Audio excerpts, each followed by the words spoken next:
alongside Jake Butt.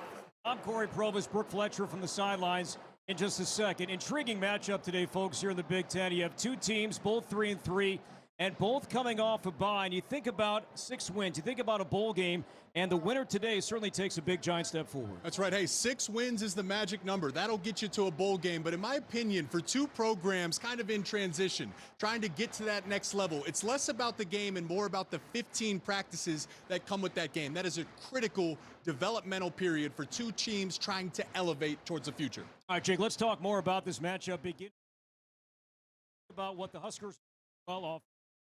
Ben, listen, Herberg, in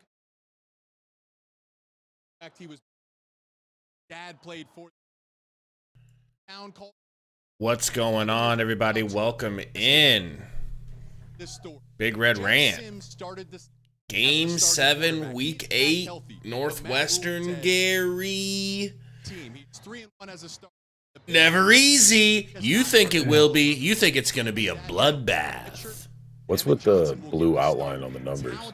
Is that because of the 100-year deal? Yes. Yeah, we're finally doing those jerseys, man. I'm kind of excited to see how they look on the field, honestly. I don't give a shit.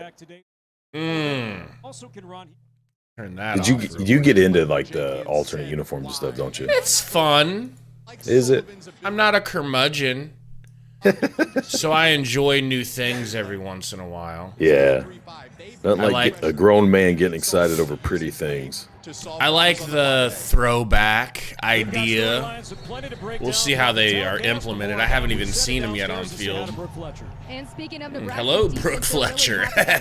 is back on the field today. He's missed the last 2 games recovering from a MRSA infection. Pretty serious stuff where he was in and out of the hospital. I don't know. Those look kind of clean, man. I think you might just be a hater. But he told me that being away for 3 weeks I don't have an opinion on it. There's just a little bit of blue outline around the numbers. I know. But what is going on, everybody? And pull up the Chizat. Got Larry Johnson in the house, former Chiefs running back. Got Aon living in Omaha, JS, Stephen Young, Charlie Huntsman, what's good? Everybody else, what's up? Thank you guys for hitting that like. We're already at 17 with only 24 watching, man. That is a great ratio. Ready for kickoff. Northwestern won the toss. Finally. First half, over and under is 20.5. What do you got? That's first half? Yeah. I say under. What would you do? Oh, that's combined? Yeah. That's tough, bro. I say probably under. Third year in the program, the sophomore from Kearney, Nebraska. Harburg coming out. See the numbers for Harburg so far this season. I think that game chat is refreshing itself. There we go. Sorry, Gamecast. I said Gamecast. All right, 25-yard line. We're in shotgun. Drops back to pass. First down. Throwing her deep. Intercepted.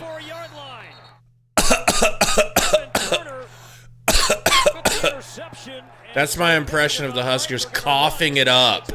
Okie Chokerson. On the first play. What are you doing?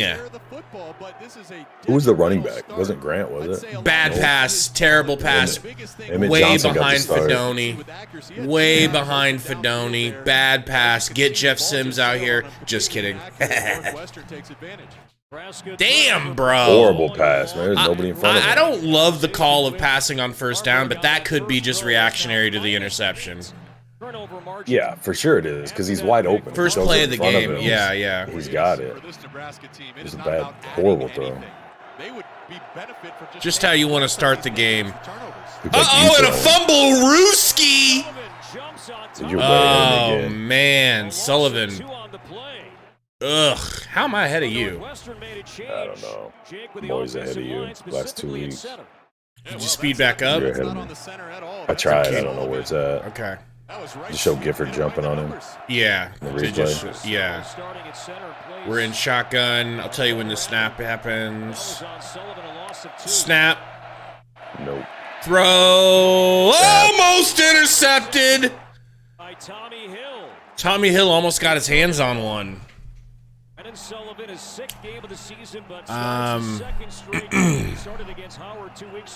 I'll pause it on the snap. You tell me when you snap it.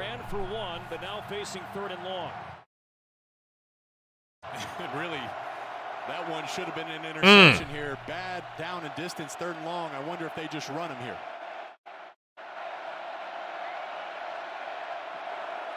Got a man in motion. Right there, I'll tell you. As soon as he gets the snap, I'll tell you. Snap. All right. Oh, we're going to get hit on him.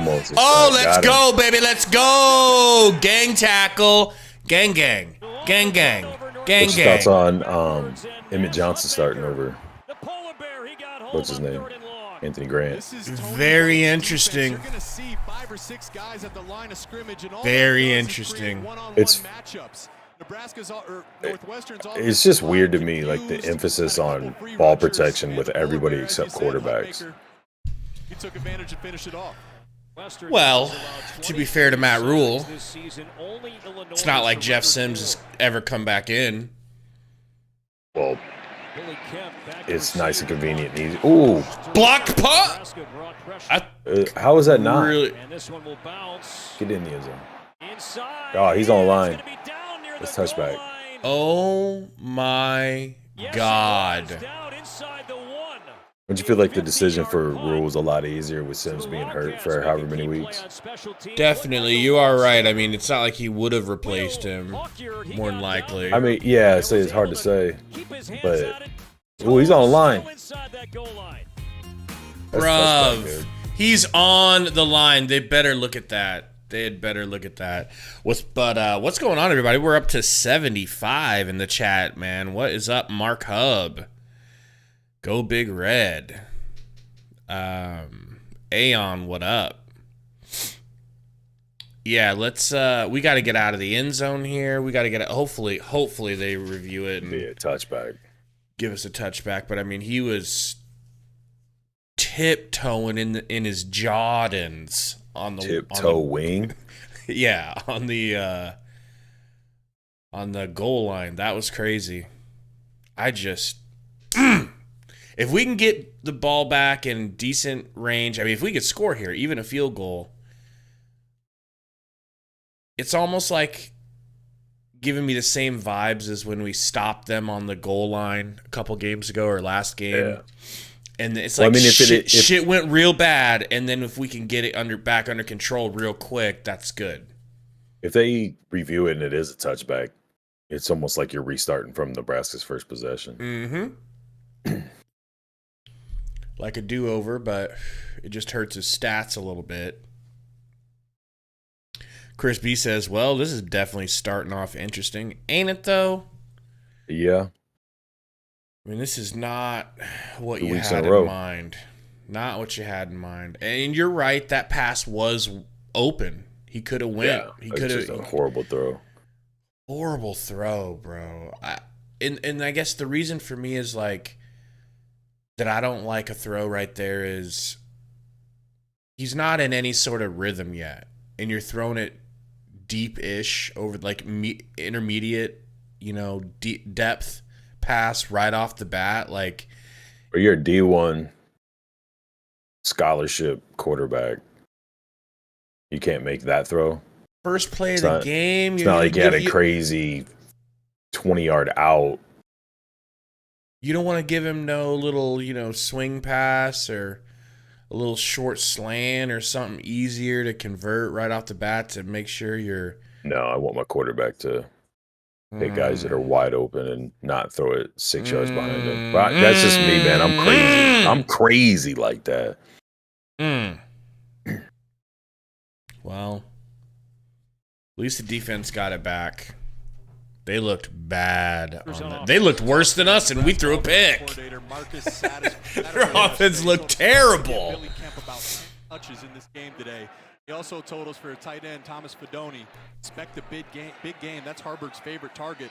I have both the Northwestern linebackers. They did not review it, dude. What the F? It's gotta be a cube sneak. Here we go. Half a yard, baby. Emmett Johnson starting freshman. Let's go. I feel bad for Grant, man. I would still be running Grant unless he fumbles early in this game. He's for sure right about just sending the message about ball control. It just doesn't come off as genuine when you've got quarterbacks turning the ball over. And it's like, yeah. And I understand drastically different your quarterback from your running back, but Emmett Johnson gets a couple. What does Grant have? 2 fumbles or 3 fumbles, 2 lost on the year, something like that? Probably, after 6 games. I mean, this is a familiar territory. Nebraska found himself on the 1-yard line coming. These Fresno State jerseys are pretty sweet, huh? They do look like Fresno. What the hell? He started the offense on the 1-yard line and said, hey, go 99 yards. And I know what coaches tell you backed up here in the end zone is the first down is critical. If nothing else, big 3rd and 7, folks. Matt Rule was pretty critical of his team, both offensively and defensively on 3rd down so far. Slant. That one was on target, don't you think? Yeah, it should have caught it. And it'll be 4th down in Nebraska. Damn. Will punt. Oh, look, I mean, the first interception was on Harburg. This one, to me, looked like an accurate throw right on the upfield shoulder, on time. Great throw! Coming across the middle. Hits Fedoni in both hands. Take a shot there to take a hit. That ball's accurate and should have been caught. That was 24 Damn, bro. Fedoni, not 84, intended for Fedoni. Back to ugly-ass football, I guess. Yeah, this is. Into the wind. Really good punt. No, it hit the out of. I thought it was going to roll past it. Man, it's like, was that like a 45-yard punt, roughly 47? I thought it was going to roll for us. Some people just know that's not going to. Man, You always have been a big dipshit, though. That's true. So don't take anything I say without a grain of salt, people. Aeon says, actually decent considering the wind. Yeah, I don't know what the wind is there. Did they say? I don't know, man, but if it's blown against him, yeah, that's not bad. JS says, everyone has to get into rhythm. Zaga says, autistic team. Oh, my God. I need to stop. I need a 3 and out again. I need a 3 and out. I don't want them scoring on this first drive, this second drive they have. We need a defensive score sometime soon. As good as our defense has been, Tommy Hill, we don't have, right? Tommy Hill could have had that pick. That's what's wild. Ohio State beat Penn State. Did they? 20-12. What's Ohio State ranked? They were 3rd. I think they were 3rd, and Penn State was 7th or something like that. I was watching a little bit later there. Aeon says, wind is from north around 15 miles an hour. That's why I hated the pass call first on the first play. How does that make you feel, the fact that it's super windy and we're throwing deep first play of the game? Now you feel like a dumb bitch, don't you? Not really, because it's not like it was short. With him throwing he just threw way behind him. I'll tell you. Behind him. I'll teach you about weather and wind and aerodynamics. You are a licensed meteorologist. Thank you. Mr. Raj 48 says 2 weeks of practice and we start out like this and call plays like this. I don't hate the play calling yet. I don't either. I know people are mad at Sat, but a lot of people just don't like him anyways. But not saying that anybody who disagrees with the call dislikes him. But I don't know. Like I said, it wasn't an overcomplicated pass deal. The dude's open, throw it in front of him. Don't throw it behind him. Guys, we got a little over 80 watching. Thank you guys for coming and hanging out with us. Help us out. Hit that like button if you have not already. Good to see him back. A.J. Henning on the quick strike. Yeah. Spin his way inside the 45 for a gain of about 3. But we're getting a little physical. The skill positions, Bryce Kurtz, A.J. Henning, Cam Johnson, Thomas Gordon, and some of the tight ends. The weakness of Nebraska's defense is in the pass game. They have to win one-on-one coverage. Shotgun. There at center. Jackson Carl 2nd and 7. Lundberg North Spartan is now in as the starting center. So it is Brendan Sullivan. They're not bringing in They did that. They might bring him in, Ben but Bryant. Crazy. A deep shot. Too far. Too far, baby. Too far. That makes sense wind-wise, right? I would. If you're going north-south, Yes. the wind should either knock it down or extend Yes. Yes. Cornhusker defense. They went with the 3-3-5 this offseason. Not make it go 6 yards behind the intended receiver. Not making. Not a making. Not making. By Hutchmaker. That's why Dad named you Joe Dirtstead, not maker. 3-3-5 is the 3 safeties. That allows Tony White some flexibility to disguise pressure, and coverage. Shotgun, 3rd and 7. Let's get out of here, defense. Oh, man. Let's get out of here. You feel like they're too deep? Man to man. Okay, playing on that first down marker. Get to him. Don't let him scoot. He's trying to run it, baby. Crush him. He should have taken out of bounds. Let's go. Guys in the chat, can anybody tell me, do I sound drastically quieter or louder than Gary, or do you guys feel like we're on the same consistently comes up when you same volume? Brendan Sullivan is his ability to use his Yes, legs. specify volume. Nebraska gave up contain initially. Because you like to get excited. I do. Remember, I turned my stuff down. Yeah. I turned my compressor down. What up, son Dito? Nice catch here by Kemp. All right, here we go. Take 3, I guess. 3. Now, did you take that under? For the first half? Good. Yeah.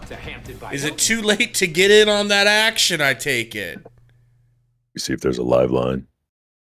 It's probably not going to be a first half one if there is, but They said sounds good. They said you sound a little bit like a cuck, but we knew that was going to happen. To be expected. People. We knew that. All right, 16.5 now for the first half of Well, I ain't jumping in on all that. 21 was comfortable.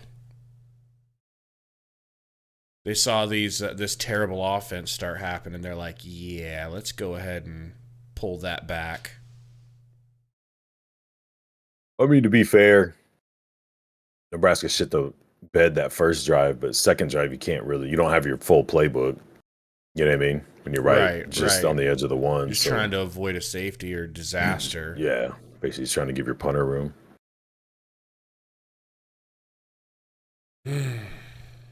Are we going to break the curse? Not the curse, but are we going to break the trend? The trend. Of what? Of always having close games versus these purple cucks. I'm saying cucks a lot today. You really are. That's a big part of your vocabulary. Did you see that? I'm going to be using it a lot.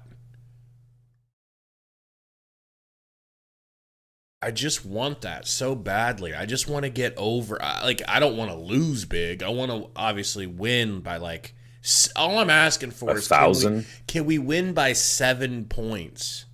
That would feel like 1,000, considering. I mean, that's why a close game. That's why yeah, 7's not close. It is, but I just feel like the game's been closer than that between us and them. Am I wrong? I feel like they're usually inside 7. I feel like our scores with them are usually inside 7 points, and I'm sick of it. Oh, man.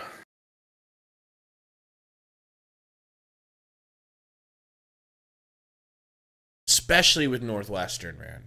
I can't remember a Northwestern game that didn't basically go down to the wire one way or another. Going all the way back even probably before Ron Cheeseburger Kellogg the Third threw that Hail Mary. I don't think we've ever gotten through a first quarter before you had to fat shame someone. Which the dude wasn't even fat. He was fat. No, he wasn't wearing shit that made him look that fat. Yeah, he was. Fat. He wore that flak jacket deal. A lot of quarterbacks wear a flak jacket. And a lot of them look like that.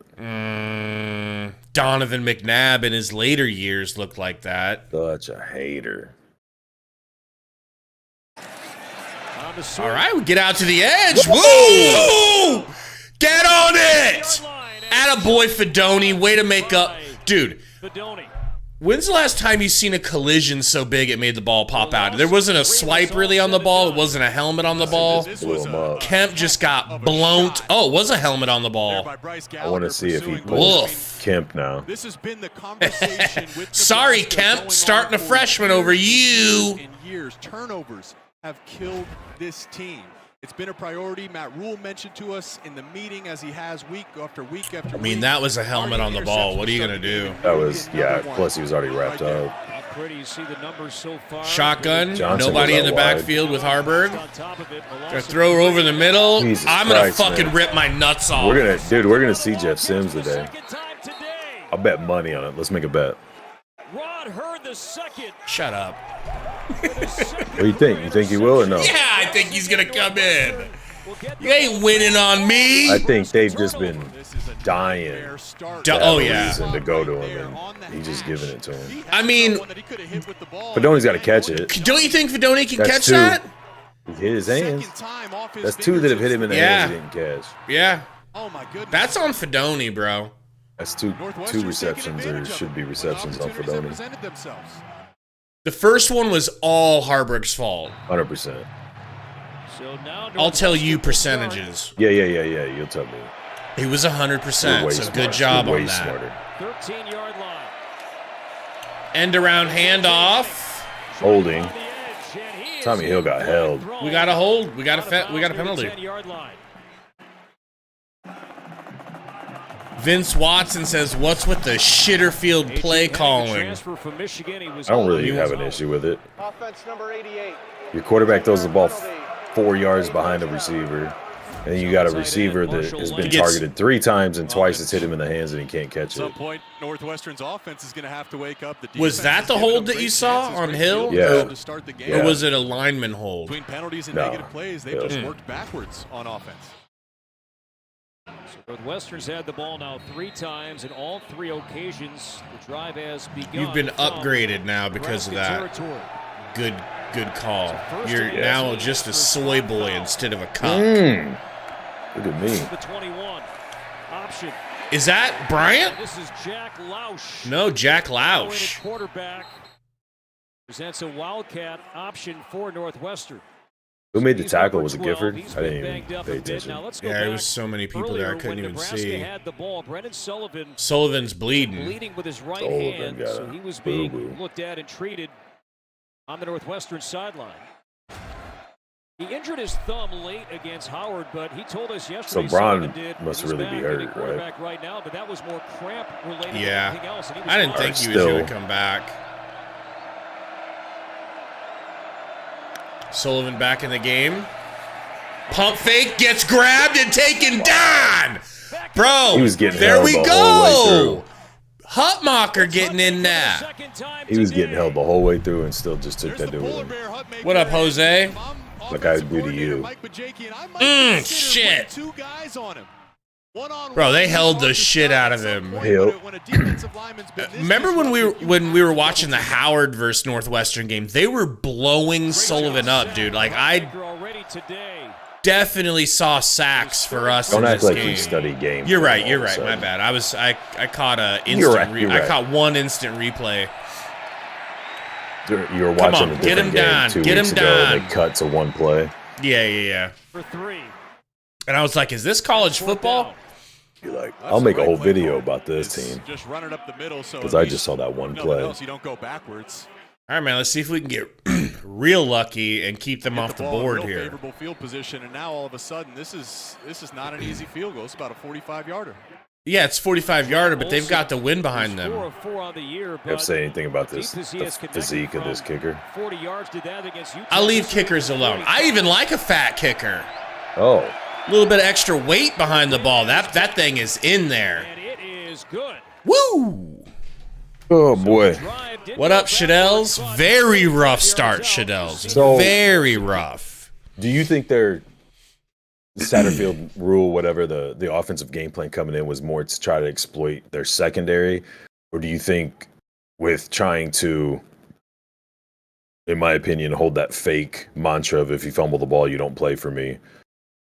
Only if you're a running back named Anthony Grant, not if you're a quarterback or a tight end or anything else. But do you think them choosing to start Emmett over him, and I'm guessing go to Ives next or Fleeks next, is why they're not just trying to stick with their traditional run heavy? That's what I think. I think it's a combination of things. I think it's a combination of the two. Right? Because they're really trying to pass the ball right now. Like I feel like because it's not Anthony Grant, you got a freshman out there, they're trying to kind of avoid the running game more than normal. But if that's the case, like why aren't you at least running it with your fast sledgehammer quarterback? Why aren't we having any design? We're not even getting to see. There's been no options so far. There's been no design QB runs. Yeah. I think the idea was to get the pass going early. If it worked, great. But even if I don't think they thought 2 interceptions would be the result, obviously. But whether it worked or not, having them worry about that, then running Harburg more out of passing looks. You know what I mean? Instead of design quarterback runs or options, not even really involving the running backs much, just kind of having them as window dressing, put them in motion to see if they're in man. Decoys for options, things like that. I think the focal point was going to be a lot of Harburg running and setting that up with the pass, but goddamn, you got Fedoni should have caught 2 that he dropped. One of them ended up getting picked off. Kemp had his fumble, and then you've got the horrible first pass. So I mean, I'm not mad at Satterfield, but I wouldn't mind going run heavy until we get the win behind us. You might have to now, like especially if you, even if you didn't plan on it, at this point you gotta be like, all right, man.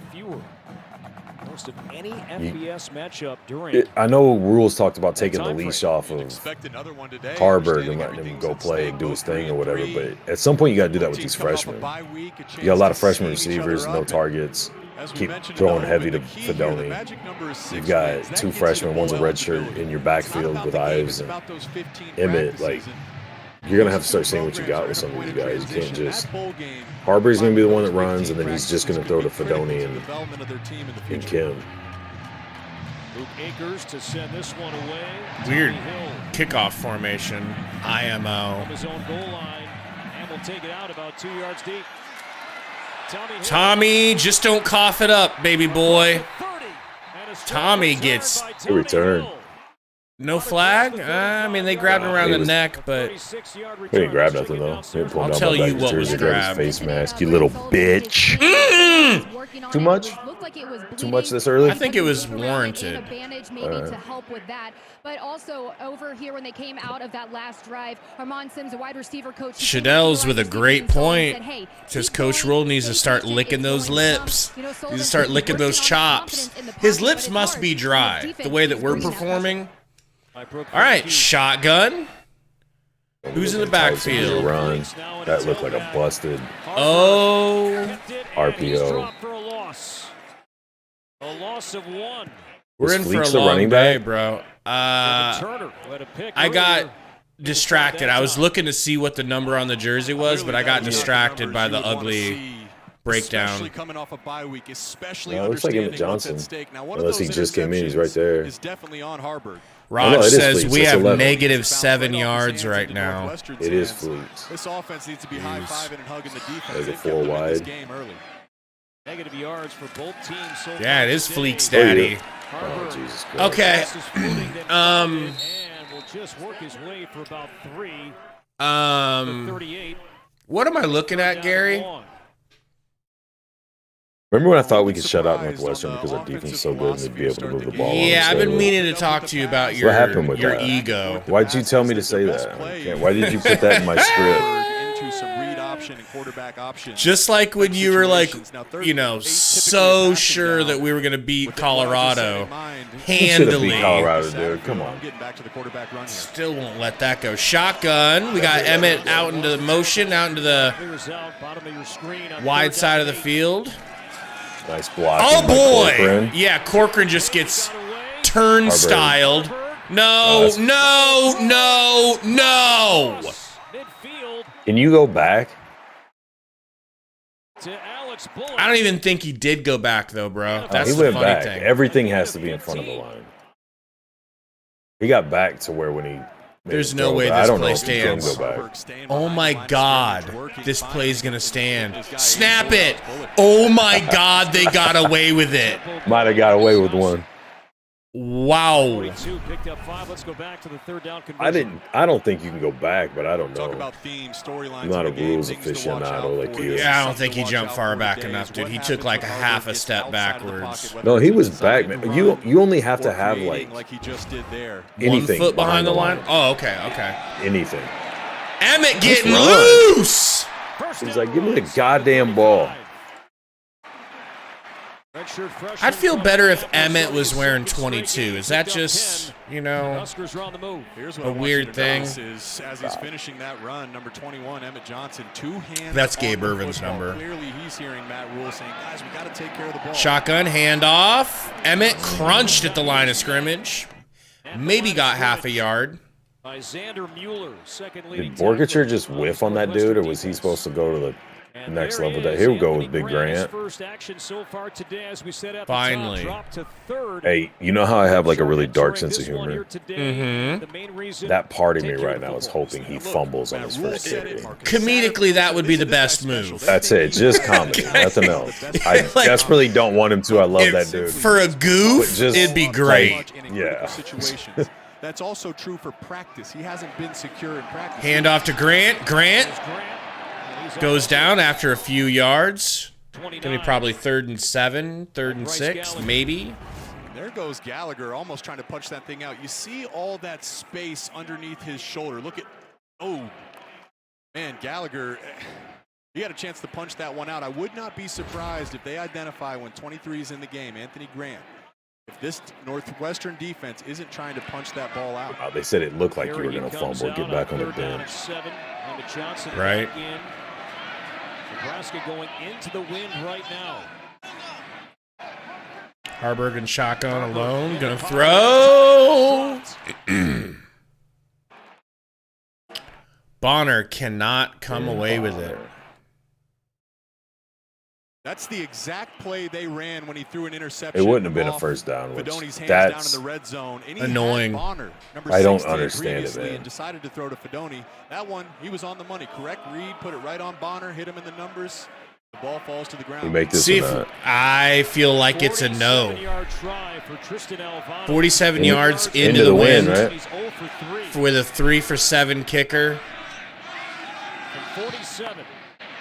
Drills it. He said, he hit it into the All-State hands. He said, shut your bitch ass up, Gabe. My bad, Alvano. He said he's the real Mexican last name. My bad, Alvano. Guerrero name.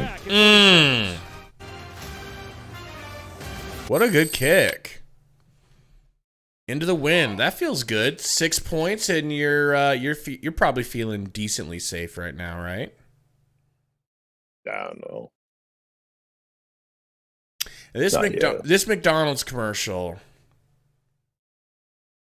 it's testing me right now. I said we're going to do this food thing again where it's I haven't eaten all day. testing me. I know. Same with me. I'm going to watch all these commercials during the game. Yep. It was Wendy's last week. Bring me food. By the way, I watched, before I went to bed last night, I watched Chancellor Brewington's D&D channel. 5 days ago or so, they did a Runza review. It was honestly hilarious, bro. You've got to watch it. That's all the thing was about? Yeah. They went to, it was him and... Who's that? Is it him and Javen, right? Javen, and there was a couple other dudes. I'm not sure who they are, but It was hilarious, bro. And yeah, it was hilarious. Like, I won't spoil it. Blocking the back. Well, so the last couple times we were in his chat giving him shit or whatever about being a Runza hater. The last 2 times I went to Runza. No, 3 times now. I don't usually eat fast food, so don't badmouth Runza. Let's not do that. Bro, I don't know. Go ahead, get it off your chest. They've been doing you wrong. It went from my tied for #1 burger-wise to there's a lot of shit I'll eat over that now. What up, Curtis?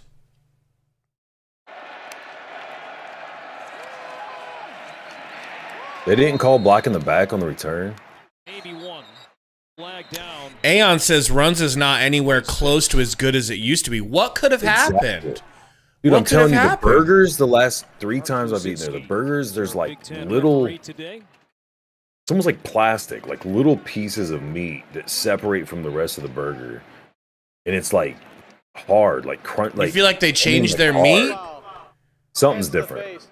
You know how big of a Runza dude I've been for years, like years.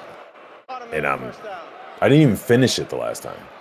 Like, I got it, Whoa. gave Kaylee her food, I'm sitting there eating, and I'm like, Shadell says they stopped using real beef. Yeah, I don't disagree with that at all. There's something drastically different. It's just not good, man. Damn, Curtis, now I'm for me, sorry. it's just Sorry we're ahead of you, done. Curtis. Hand Warm off up. Northwestern. Bad Stopped in the boy. backfield. Who was that? Oh, shocker. Oh, I thought it was Lenhart when he got Prince up. Will?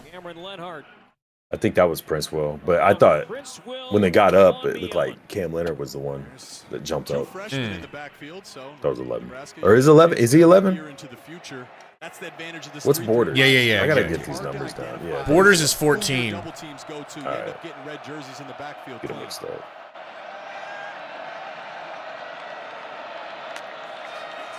Hand off. Nope. Play action. He's looking. Uh-oh, he got a gonna little wiggle room. scoot. Hit him. I love it. I love getting hits on the quarterback and not letting him slide. Let's go. 3rd and 5. Do not let this dude scoot because he can. To this dude's credit, though, he's not attempting to slide. At I third know. down, he knew he was I trying know. to fight, even though it was going to mean a hit and probably not any more yards than if he just ran out of bounds. That play, he's trying to go as far as he can. Big Ten home games. Northwestern, meanwhile, has dropped 13 straight on the road. Uh-oh. That was almost offsides. Are they going to call it? Encroachment even? Believe this will be on Nebraska. If so, It's about to be a first down. Hudmaker jumped initially. There's a couple guys that jumped, and what you're taught to do if you're Northwestern, when a D lineman enters that offside area, you're supposed to reach out and touch him. Ball start. Offense, brudda. Let's go. Okay, so what happens is when you don't move, so watch initially, right before that, Hutmaker jumped over the line of scrimmage, and they had a chance to touch him. They did it right there. Someone on the inside. Yeah, and then the center was jerking. And the ref directly behind didn't call anything. Shotgun 3rd and 10. They're gonna have to throw here. Nice, D. Oh, somebody got a hand on it. That was me. Oh, good job, dude. You got Thanks, range. man. Yeah, I had a good read on him. Robinson, Big Daddy Robinson. We got a couple of polar bears out there. The big fella's in the middle. What you're taught if you're Ty Robinson, if you can't get to the quarterback, get your hands up. 6'6", 310 pounds. Batted that one before it had a chance. Punt incoming. I should have taken that 16, bro. You should have. But you're I'm a scared little bitch. bit. I was just gonna say, you know, it's the bitch in me that stopped me. Your bitch, your inner bitch won. Yeah. All right, Harburg coming back out, folks. 3-3. How do you guys feel? Any safer? I got 77 in here. Help us out, man. I'm gonna check and see what we're at for likes And let's try to set a like goal here so we can grow this stream. 36 ain't bad, not going to lie. Are there 14 kind souls that'll hit that like for us to help us get to 50 here by the end of the first quarter? I hope not. Damn, quick commercial, no commercial. 12 yards, 2 picks. Handoff, Nice Emmett, run. nice. Good. Oh, that's it's Anthony, no wonder I like it. Made that first guy miss in the backfield, which is necessary when you've got our offensive line. How dare you, sir? My bad, I didn't mean that. Our offensive line is all world. Top Someone in that tier. bunch left a Northwestern defender unblocked. Anthony Grant had to make him miss. Prime behind the line of J.J. scrimmage, Watt lowered ain't the getting boom, past moved this the line. chains. But once again, So let's Kemp, keep our eye. How Fedoni, tightly is he holding and on to Harburg all in the game. All with turnovers. All with fumbles this game, or turnovers of some sort. This time picks up 2. You mentioned But, Jake to be at the fair, start, Grant's was in, somewhat too. surprised that Nebraska was throwing the ball. Nebraska's strength has been running. I think they did what we were Northwestern's weakness talking has about, and they been realized, stopping all the right, run. man, we got to, Now we're like, seeing more of the legit ground run. game here for the Huskers. Hey, listen. They're like Honestly, Big Red Rant's time's calling over. us out because I'm sure that's what Rules they usually did. got his earpiece in listening to us. He's got an alias he comments under. The numbers right there. Nebraska. He is Dan the leading Corn the Man. ground game towards the end of the first quarter.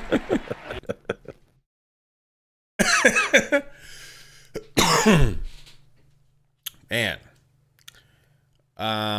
This I just gotta say, this game, if we lose, Not gonna lose. I don't know exactly. I'm saying if we did lose, I will lose my shit. Because this is a we could shit lose the looking way the Northwestern offense team. looks. That's The what I'm offense saying, is bro. We would trying have to lose the game.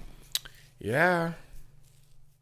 Man, I'm not saying I think we're going to. It's just win by a touchdown. I'll take a 1-point win. Don't get me wrong. I just feel like for the progress of the program, it would be really nice to get a solid 1-touchdown lead win. So tough to do.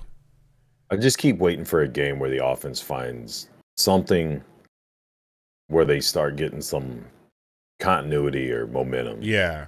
I'm not saying crazy points, like even more field goals, but like just sustaining more drives, getting deeper into opponent's territory. They just look, I don't know, man. They just look like every week looks like it's their first week playing together. Yeah, that is kind of how it feels, right? Today, at least. I won't say every week, but I feel like every week this year it's been like you're just grateful when there's either a big play or 2 or 3 first downs in a row to extend drives. Like, oh shit. somebody was saying Aeon saying Grant both arms on the ball. Yeah, that, or at least, do you hear Rule talking about Harburg's carrying? He said he notices it, but also Tom Osborne mentioned it to Rule. He's like, the way that Harburg holds the ball when he runs is textbook. Like, he tucks that, he grabs the nose of the ball, keeps his hand on the nose of the ball, and tucks that thing under, right under his chin. You always see, like, in all the cutouts and pictures I have of him running, he's always got his finger on the nose of the ball, tucked. And Grant does not do that. Grant kind of, when he has issues, he's kind of, I wouldn't say holding that thing like all the way out extended, but he's definitely a little bit looser with it, and they want him to tuck it. It's just a little inside baseball for you. Which active Big Ten Appreciate stadium that, man. is the oldest? Which active Big Ten stadium is the oldest? We'll give you some time to think about that before. Shotgun, got Kemp in motion, little handoff up the middle. Load Fleeks. up Fleeks. Fleeks got Hop. Progress will mark him out at the 36-yard line. No Maybe back to the line of scrimmage. No, I think he lost about a yard. What do you think of that play call? Be pretty hypocritical of me to act like I don't want them to be running the ball. You know? I think I'm okay. Is our with line it. good enough, or is our team, our run game good enough to have plays that take time to develop? You think? Struggled defensively, getting to the quarterback, and this is blown dead. This will cost Nebraska. If you know all you can do is run, you got to get creative. So I understand it, but at the same time, what? it's like, well, what was the slowness of the play? I mean, the end around was in motion, like just like a distraction. Like, hey, look over here, and then he just handed it off. I'm just saying, being in the backfield, the like hesitation, and then the hand, and then he goes like, I don't know, man. Randall, what do you think? Wisconsin. Aeon said I'd like it better if he was under center and not in shotgun. I'm saying, I'm not smart, but I am the way the offense is playing, at least for a while, go under center, get a fullback, and just run behind the fullback. Drops back to pass. He's got time. He got a little bit of time. He's going to run. He's going to bulldoze for the first down. That's what I like to see. See how he's holding that ball? I told you. And now you're noticing it. Textbook right there. I just noticed it for the first time. I don't think anybody's known that or seen that. That's just me and Tom Osborne notice things like that. All right? Uh-oh. Yep. Oh, my God. Kemp looks... Bro, Kemp's arm is seizing right now. Holy shit. Number 57, starting left guard. So two Huskers. Not Piper, bro. That's the one offensive lineman I don't hate. Are we going to lose a receiver each game? Like, season-ending lose a receiver each game? Yeah, I'm not going to lie. That did not look good for Kemp. And Kemp's probably our most consistent playmaker, wouldn't you say? No, it's Harburg, but... Wide receiver maybe. playmaker, I don't know. I'd say Fedoni. Tight end, you little... Oh, I'm sorry. I didn't realize he doesn't have as many or more targets than... I'm saying at the receiver 99.999% of the receivers. At the receiver position. How much smoother do you think this would go if I didn't have to teach you along the way how the basics of football? I'm talking all wide receivers, healthy or unhealthy. I still think Kemp is the lead dog. That's right, I said dog with a W. Dog pound. Even over Bullock, who's the number one, right? No, I think Kemp's the number one. Yeah, but he plays the slot. So, like, wouldn't you consider him the number 3? Or not really? You're talking option. Position-wise, I'm saying not. Yeah. I'm saying reads. Piper's not terrific, but he's as bad as our not passing the best game is. What? I was gonna say, is Piper not the best lineman we have? Or Noelle? I think so. I'd say Piper, in my opinion. Oh man. What was I gonna say? Something way smarter than you've ever said. I bet you were. Like I'm pretty much too smart for you to even. Like I would have said it, and then I would have had to take like 20 minutes to explain it. I wouldn't have gotten it. Oh, I want them to like as bad as our passing game is. Just start. I don't mean force it in the sense of like throw plays that aren't open, but like deliberately start getting the ball in the hands of these freshman track stars and see what happens. I mean, what's the worst thing that happen? They drop balls or they don't. Right, we're already dropping. You know what I mean? balls. Like, yeah, the passing is horrible. Like, see what you got. Under center, hand off. Grant gets a couple, maybe 3. For about 2.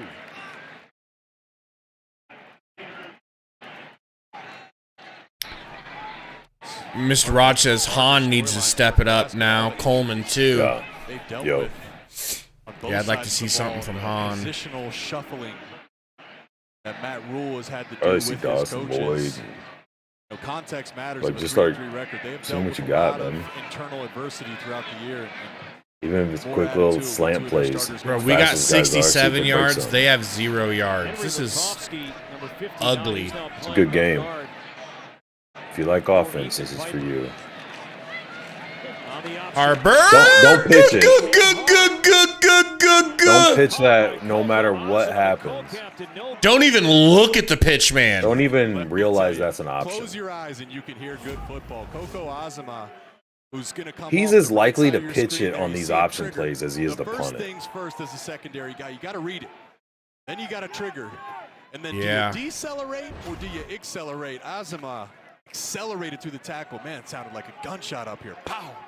I know I'm about to get killed for saying this. It's better plays in offense so far in 3rd and long. With a tie game, you're basically 0-0 most of the second quarter, but still. Harbor gonna get hit in the backfield and go down. Sacked. Go ahead. See what Sims can do for a drive. No gain. Just me. Dude, Go ahead and kill me. I know everybody's gonna kill me, and I'm cool with it.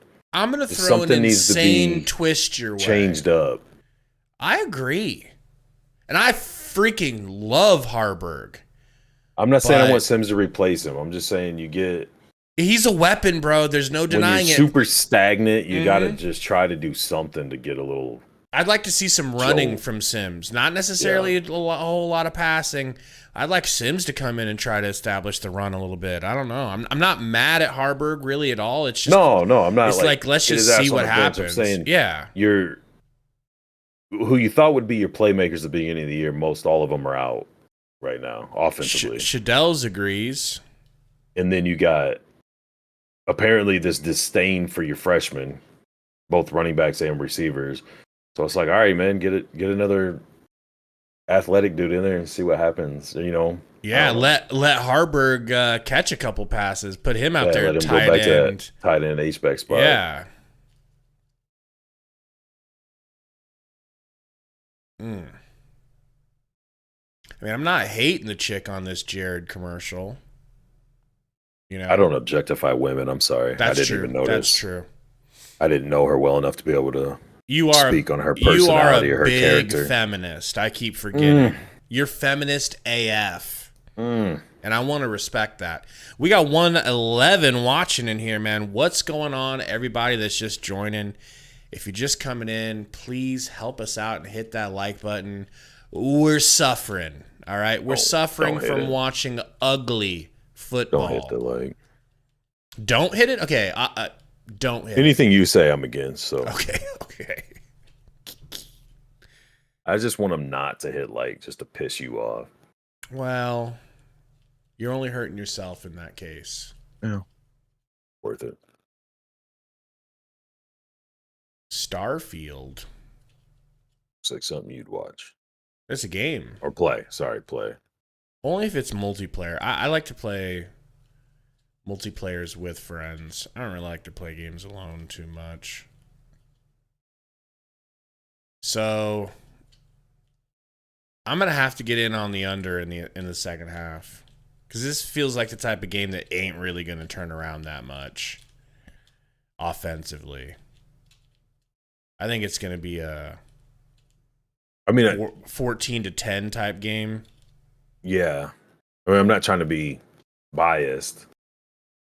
But I mean, the only offense it really seems like could get going is Nebraska, right? Like they're not turning the ball over or doing really dumb shit. We're just suffocating them. Right. It's like if Nebraska stops with the turnovers or can get a little bit of run game established, you think. But like even at that offense isn't built to dump a bunch of points. I mean, right. You got to feel good about the under, depending on what it is.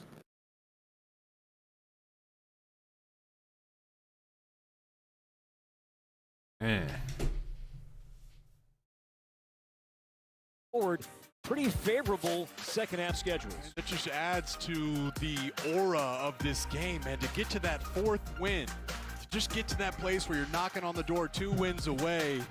That's what's on the line today. That's the opportunity, and it'll be all right. Inside the 10, actually about at the 7 or 8. That's the 8. 0 yards of offense.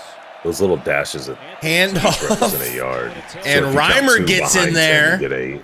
Reimer gets in there for a nice hit. Maybe 2-yard gain. Michigan, his 11th carry all year. He met Luke Reimer, who he hasn't been able to scout on film because he's been out. He's back, and he was in the backfield to start the play. I mean, they've been going backwards because of this 3-3-5 structure. It's so hard to define, and it's so confusing. 10-yard line. That's high. It was They like get a fresh run red again. jerseys in the backfield constantly. Under center. Oh, Man yeah. in motion. Gonna give it to him again. Stopped. 3rd and 4. Yeah, guys, some injury 3. updates for you. After Billy Kemp was taken off the field, he was taken into the tent there, and he was in tears. He recently just came out. Oh, he's was joined done. By his parents. He's Billy done, Kemp, bro. and it appears to be his mom. There looks like they're putting on a brace on his left So is leg. Kemp. While he came out, Ethan Piper went back into the tent there, and his parents, Lisa and Les, are out here waiting to hear more. Damn, bro. We're cursed.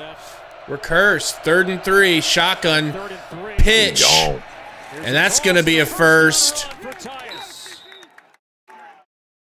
Sanford knocks him out of bounds, and Northwestern's getting a little bit of life here on offense. Pick up 15 and a much-needed first down. You see 89, man. Damn. Have I been right about anything? A great block. That's the key block. That's not a This is hold. You crack pull play. can tackle guys Tight from end behind hits the end and man block on the them. line of That's scrimmage, and legal. then you get some blockers out in front. New rules this year. Great play call and great execution for Northwestern. New rule.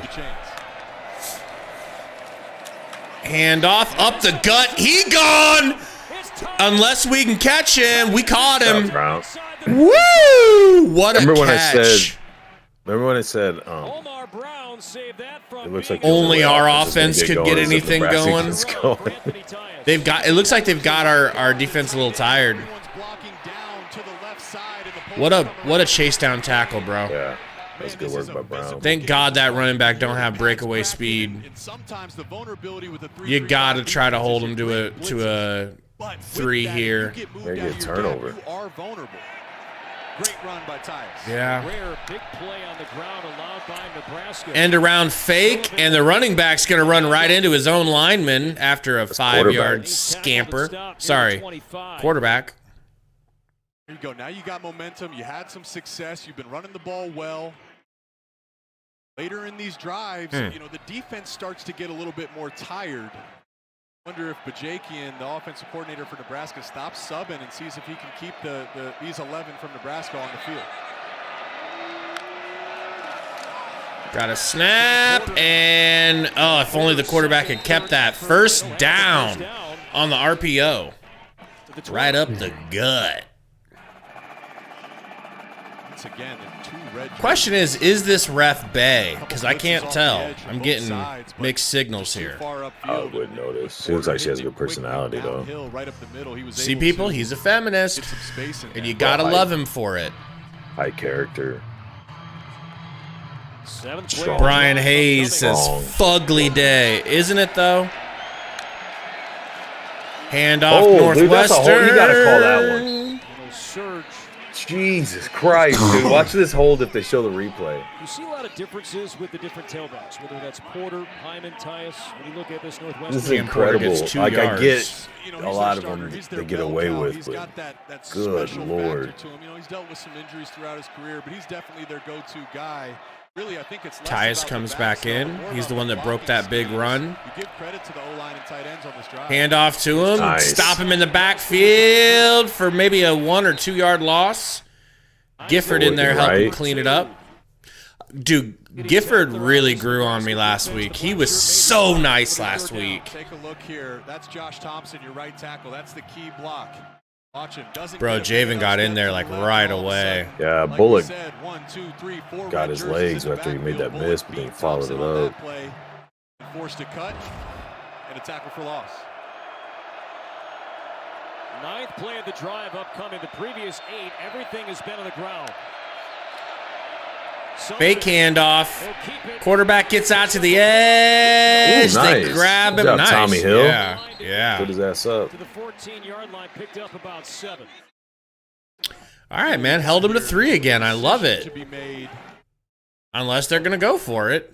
They're getting away with some holes, man. It looked like initially maybe David Braun was They're gonna like kick. some of them are petty, but some of them are like I don't understand how in the lead, assuming all goes well. they're getting away with them. Jack Olson will look for his second field goal of the game. This one 32 yards out. Made from 45 earlier. What was that? If this is a first down. The line for Nebraska now.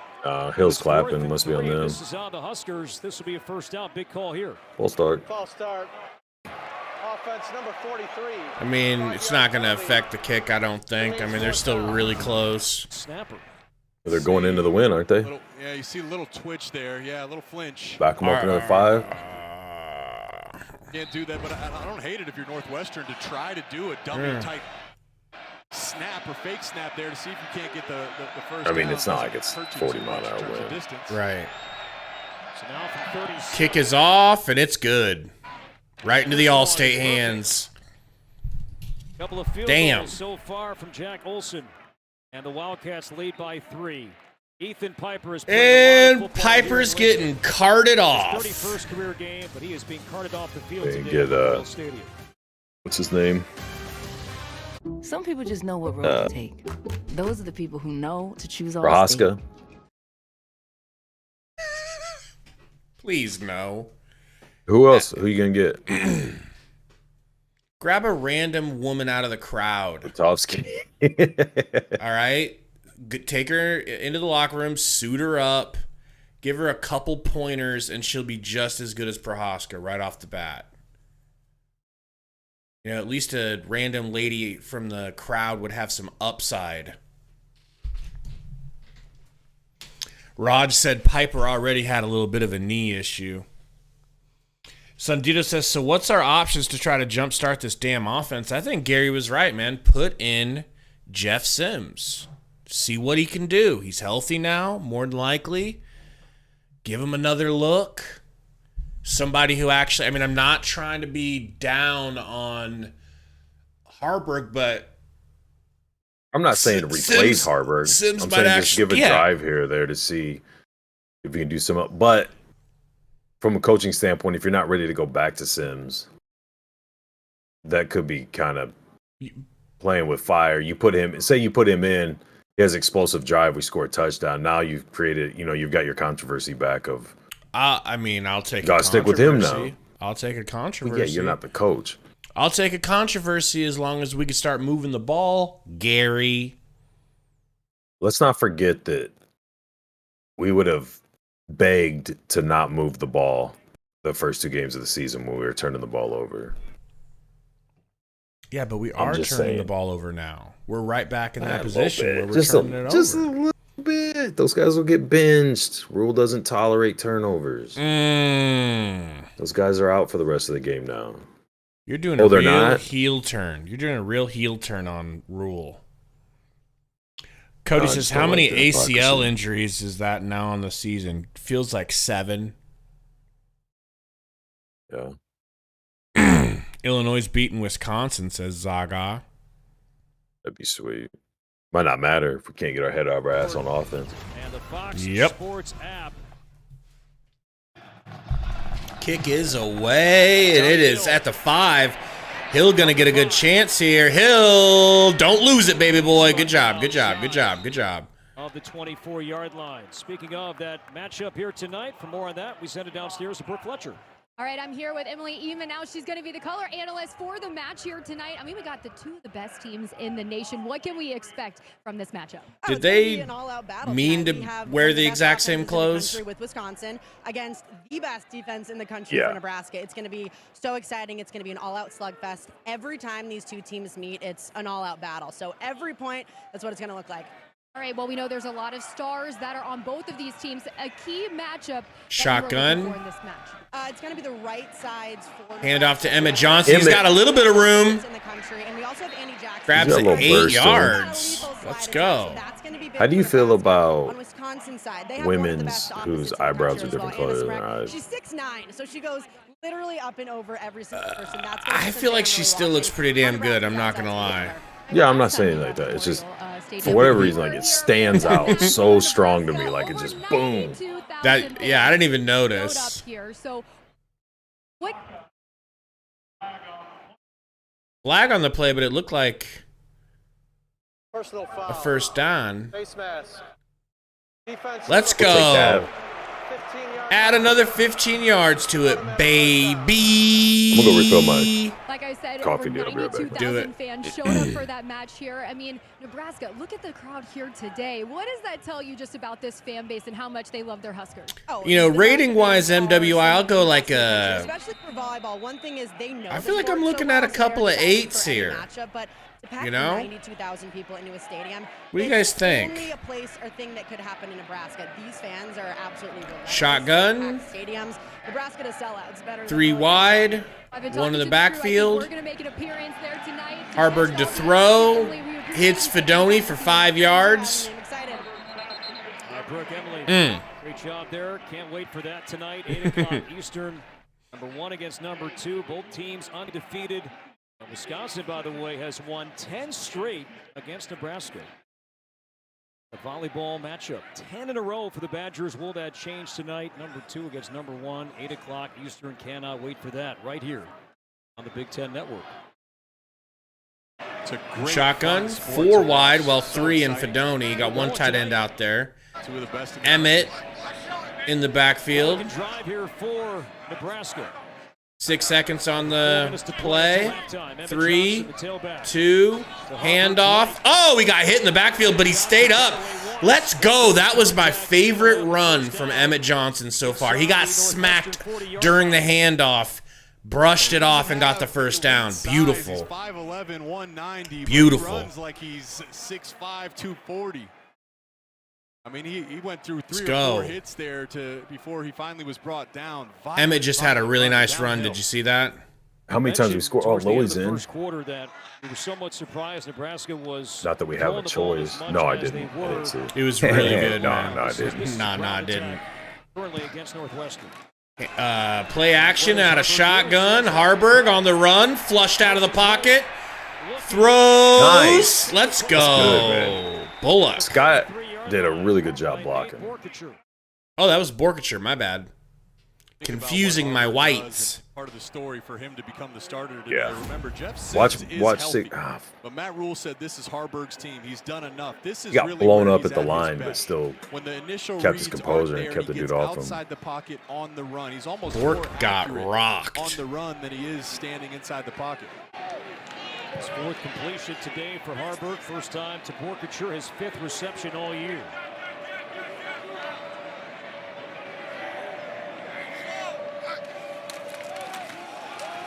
Ooh, nice. Broken tackle for Johnson. Way to fight, man. Yeah. And short upcoming for Nebraska. Coming up, stick around for the Old Trapper halftime report with Dave Rebson, Jay Lehman, and James White. Scores and highlights from this game. Evans Up-to-date Jenkins is information in. from across the Big Ten. Buckeyes beat Penn State today. I'm assuming for Piper. At the Yeah, shoe. Piper. Coming up on the Old Trapper halftime show. Dave and the guys momentarily. Give a lot of credit to Ohio Pay State. attention They to caught him some a little slack. bit. The board's caught some slack. Maybe he doesn't look the same, but they're winning games. Harburg got the team Got it. that line of scrimmage in Right. a hurry, and he kept it, and he should have the Oh, first yeah. down. Needed just inside the 30. Well, the rest got of it on a too, sneak. side. I don't know. The dude coming from the top was like right on the line. Dude at the bottom looked like he just passed it.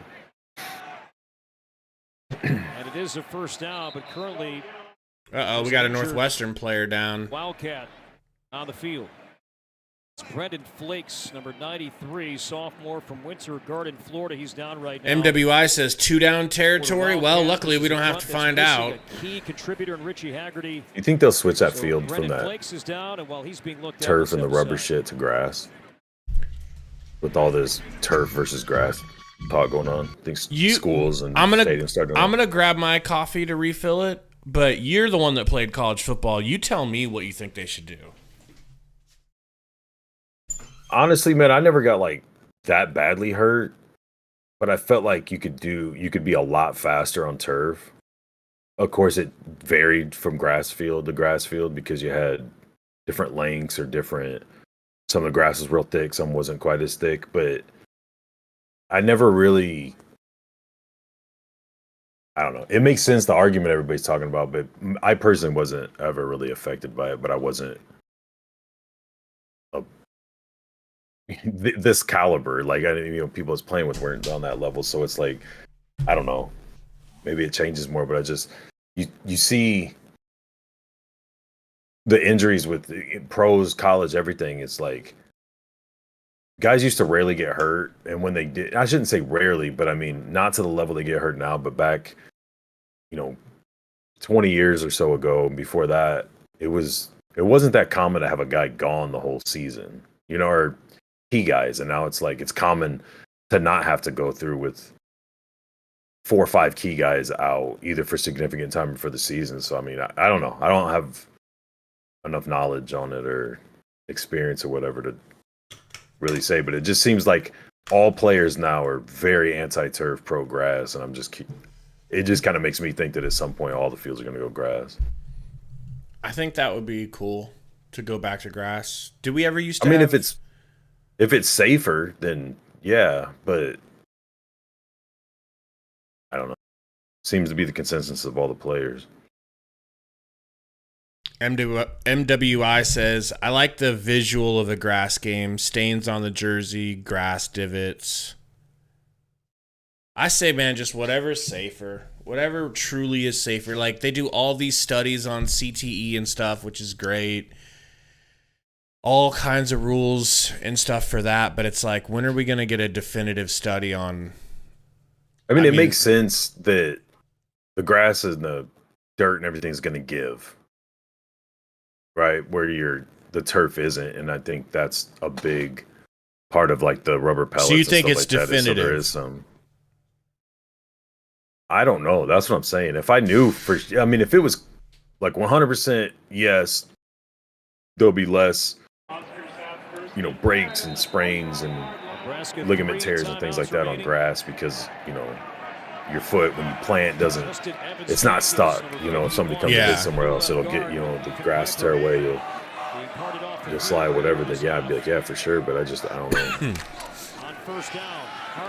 Jenkins nice pancake. Run. There it is. Jenkins pancake. Evan Jenkins ran through that lineman. Look at this. Look at him finish this block. Get your ass on the ground before I fuck you up.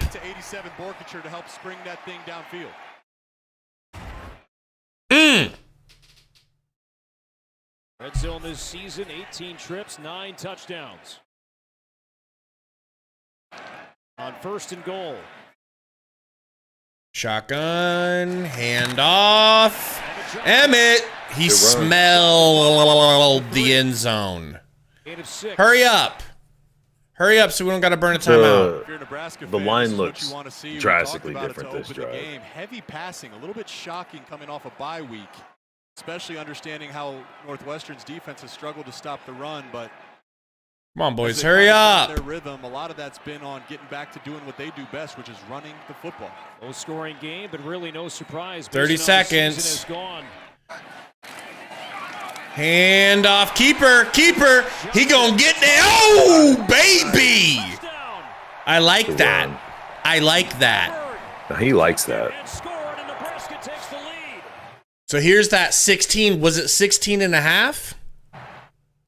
The live one was. Woof. The regular one was 20. What did I say? 20 and a half? 21, something like that? Mm-hmm. Let me look. I'll tell you what's what. You don't know shit. This season. What a huge drive. The original was 20 and a half. The 16 and a half was the live line game. Yeah. So I guess I would have been safe with either. Unless Northwestern gets into field goal range somehow. It's a huge difference in this game. On the previous play was a touchdown. The play is under further review. They are reviewing this. Or we get a quick pick 6 before half.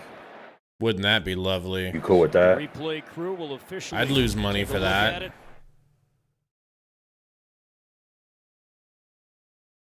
Good job getting low. That's a touchdown. I don't know, bro. Where was the ball when his elbow touched? Exactly where the tip of the football is.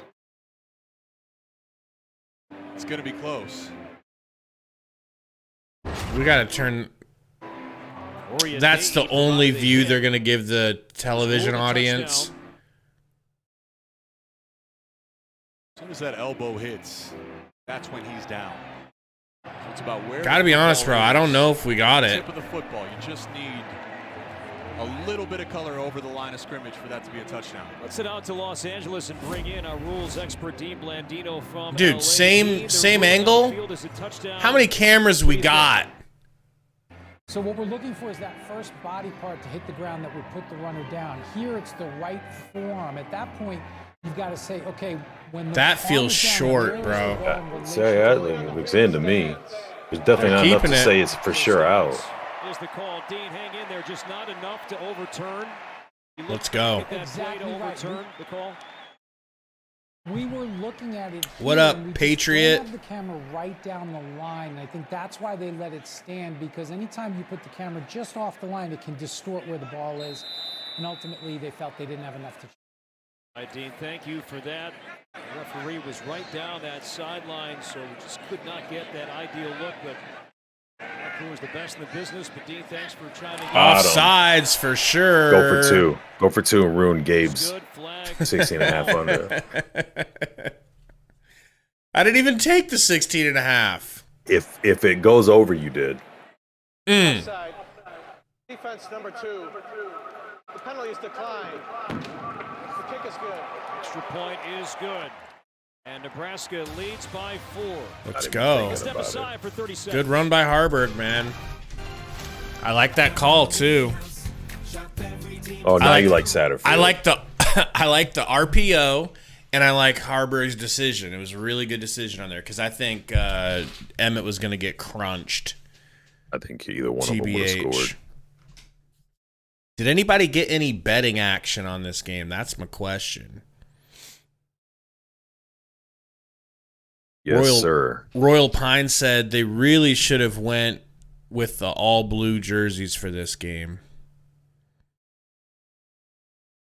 I think blue would have been way cooler than just the outline. Because we kind of, you remember like, you remember 100 years ago when we cucked ourselves for Oklahoma? Oklahoma was like, we're wearing red. And we were like, hey, we'll wear blue. We'll wear blue. That happened? Yeah. It wasn't that long ago, man. Just 100 years.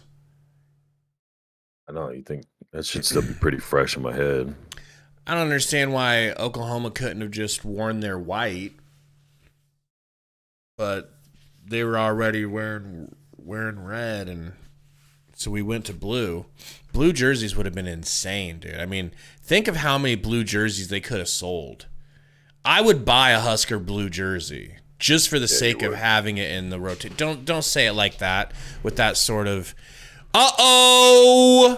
bro, don't let them get into field goal range. They just broke off a big run onto the edge, getting close to midfield. Joseph Hyman the second. He didn't even get a first down.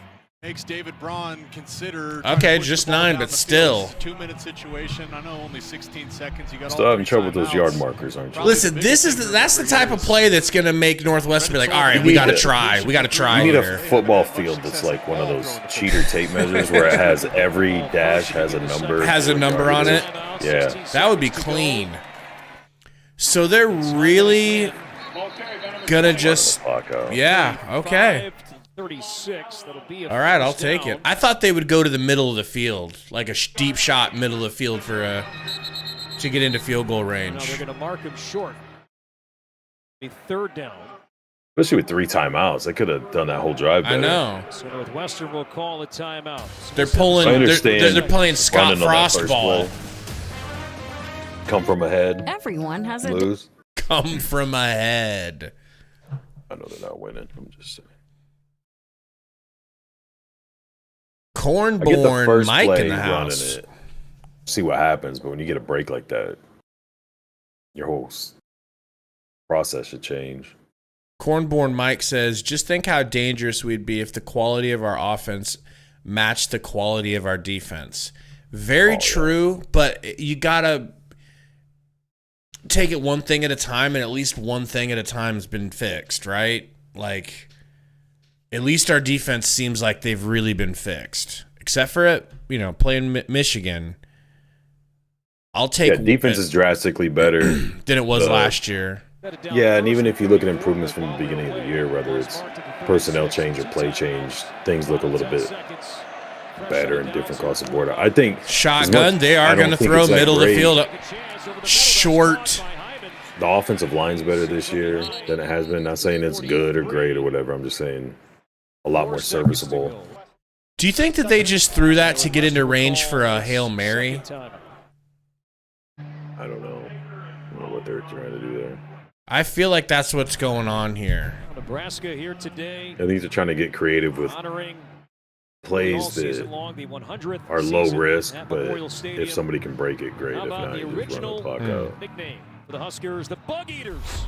1890 to 1900, first conference championship at 1894. Cornhuskers, though. Bug Eaters is such a weird name, bro. I like it better. Than Cornhuskers? Yeah. Against Oklahoma, October 13th, I don't know about all that. One timeout left, This second and sounds 3. cool, especially if you break it down. Would you be more intimidated? Dropping back. Sullivan lets it fly downfield. Oh, yes, sir, Tommy Hill, baby! Let's go! Would you be more intimidated to line up across a dude who's down on the ground eating bugs, or a guy who's sitting on a stool peeling corn into a bucket? Counterpoint, Bug Eaters reminds me of the whole like New World Order sort of, you'll own nothing and love it. You're gonna live in a pod. They were thinking of that 1900s. I know. I'm not, guys. No. We can't stick with this because Klaus Schwab's gonna come out in I'm not saying years. I'm not saying that's crazy. what it meant. I'm saying it has that connotation now. When I think of a Bug Eater, I think of that. So it's like, I like it on a jersey. I like it as like a historical name. It's cool, but there's nothing scary about someone husking corn. It's more of just a descriptor, bro. I grew up husking corn in Nebraska. I did. I got pictures of it. Pictures maybe of like a little 4-pack your parents bought from Baker's. And your parents never like, peel this up. Your parents never had you husk corn when you were little? Y'all ain't got no family pictures of you husking corn? Maybe. You're a fake Nebraskan. That's what I think. Super fake. Time to replace you. Time to replace you with Aeon. Not living on a farm. Time for me to go. JS says, onside kick in the second half for old time's sake. Please no. Living in Omaha says, what do you guys think of Michigan's cheating? Do you know what he's talking about? Yeah, you don't? No, tell me. Tell me.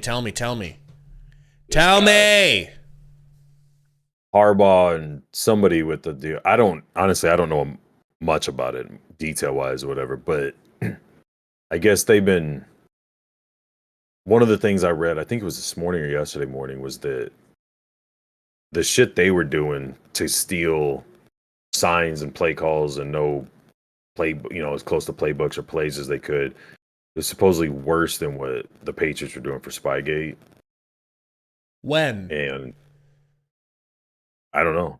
For sure, the beginning of it through this year.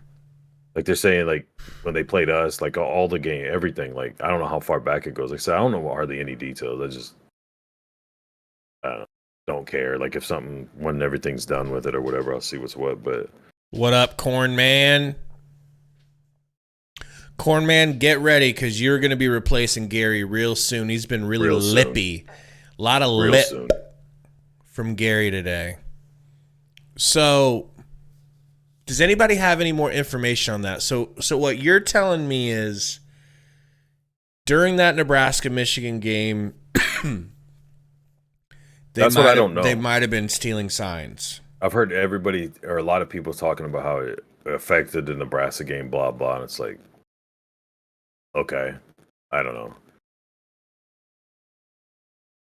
I don't see how we would even compete in that game even without that. I know you could argue it, but it's like if it's that big of a, it's just I don't know much about it, man. So, one comment that sticks out in my head after we had the Michigan loss, one of the comments from a Michigan fan on our postgame video was, "You guys will be fine, you know. To be fair, Michigan played a perfect game."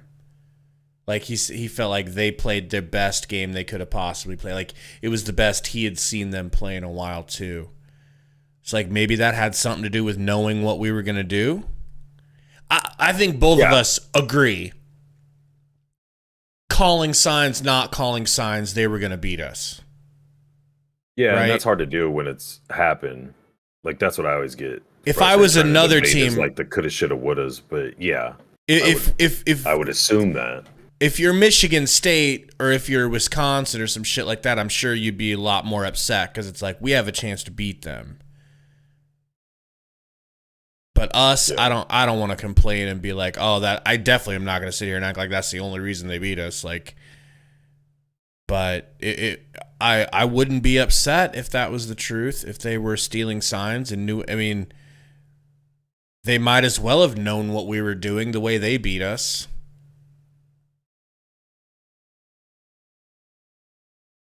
What do you guys think in the Chiz at?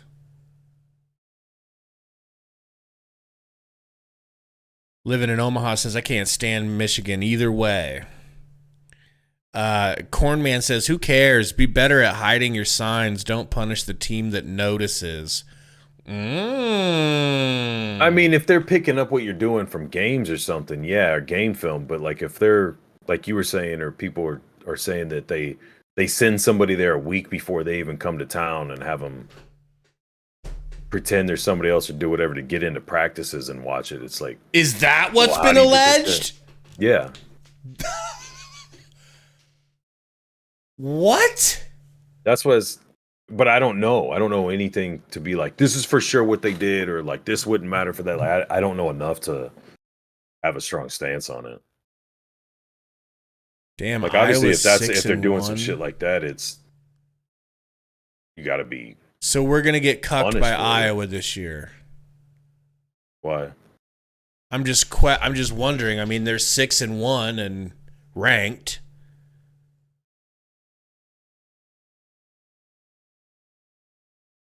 Those are some of the best Iowa jerseys I've seen yet, man. I kind of like that black on yellow. They're in the same type of a game against Minnesota that we were. Dude, Iowa and Nebraska are the same team, man. Really? Live and die by your defense. Your offense is just be grateful for any speck of points you get out of your offense. Don't let another team get too big of a lead on you because you're not built to come back. What was that? I don't know, but if Illinois beats Wisconsin, it's going to tickle me. They're up 14-0 or 7-0, I think. Ooh, let's see what we got for halftime lines. Yeah. I'd like to get my beak wet. But here's what I'm worried about. I felt good about the 21.5, so it's almost like I won that bet in my mind. I felt okay about the 16. Actually, I didn't feel good about the 16.5. I was thinking if I just won 2 bets in my mind, what are the odds I would win 3? If you were going to set a over and under line and a spread line for the second half, what would you put it at? Who would you favor in the second half? By how much? I want to say Nebraska. How much? Like, how much do I think we'll score? No, how much do you think Nebraska should be favored by in the second half? Not much. Because I think Northwestern will score too. They don't put not much on here. They put numbers. Can I have $100 on not much? Not much. Locked in. You're good. I go 3-point difference. So you want Northwestern second half. What would you put for over and under? Whoa. How does that mean Northwestern second half? Because Nebraska's favored by 4.5. If you think Nebraska will outscore them by 3 in second half, you want Northwestern. Ugh.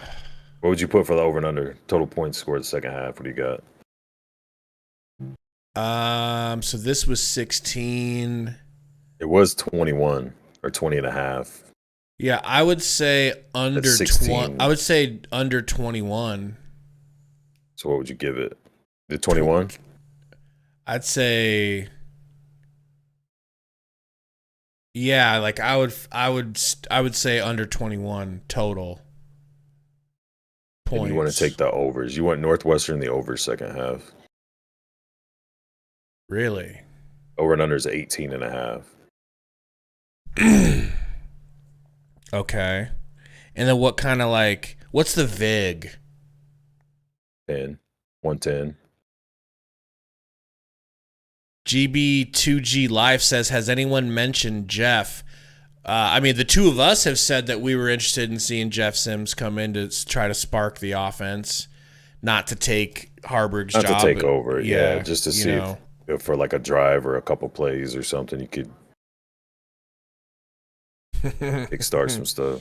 MWI said second half of every Northwestern game should start with an onside kick for eternity in honor of Frost and Fitzgerald.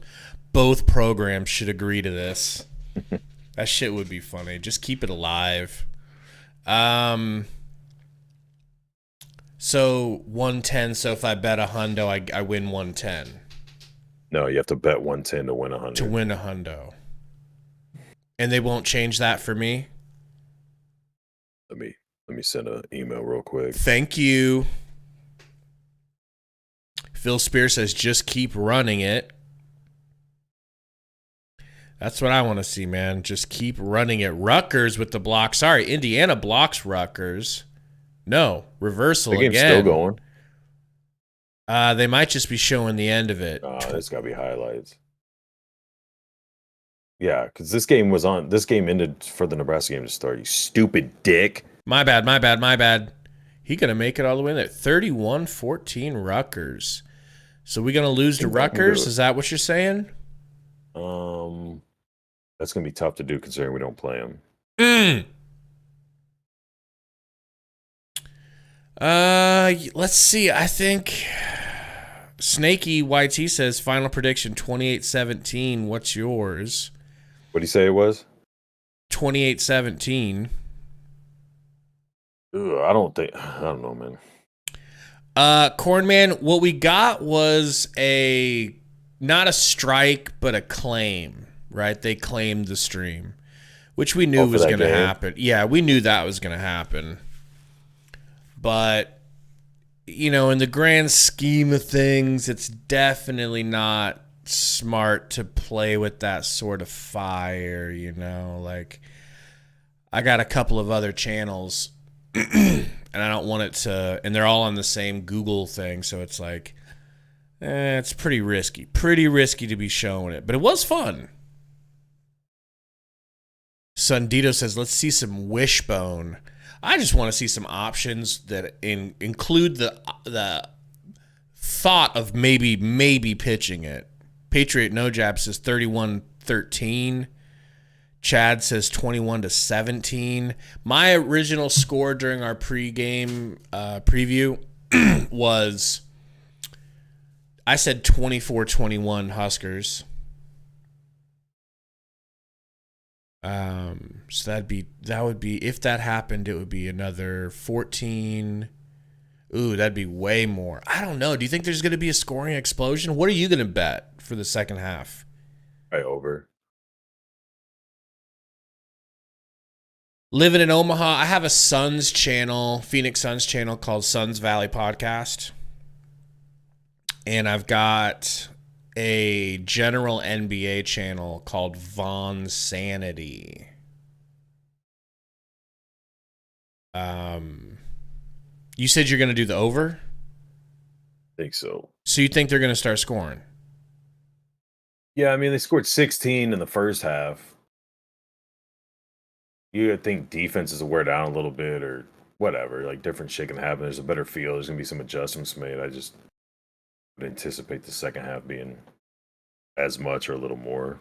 One score more than that would put it over. But I'm only putting 10 grand on it. I don't feel that That's good. true. That's true. It's not a big bet for you. Yeah, just what I figured we'd make off this stream. I think let me spread out $50. I want to get me feet wet. I don't want to go all in because now you got me nervous. My feet wet, my beak wet. So $25 for the beak, $25 for the feet. Does that make sense? Whatever you the way that you broke down what I was saying, like if it's under or whatever, like put it on. So you want Northwestern and over? Yeah. All right, still 4.5, and still 18.5.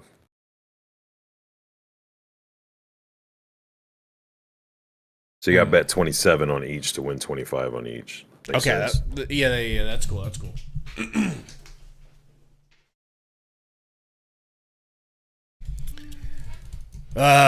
Phil Spear, how do you feel about Rule's hype up speeches? I feel like they're getting really good. In fact, Kevin Durant from my Phoenix Suns actually tweeted. Did you see that? No. Kevin Durant tweeted one of Rule's hype up speeches.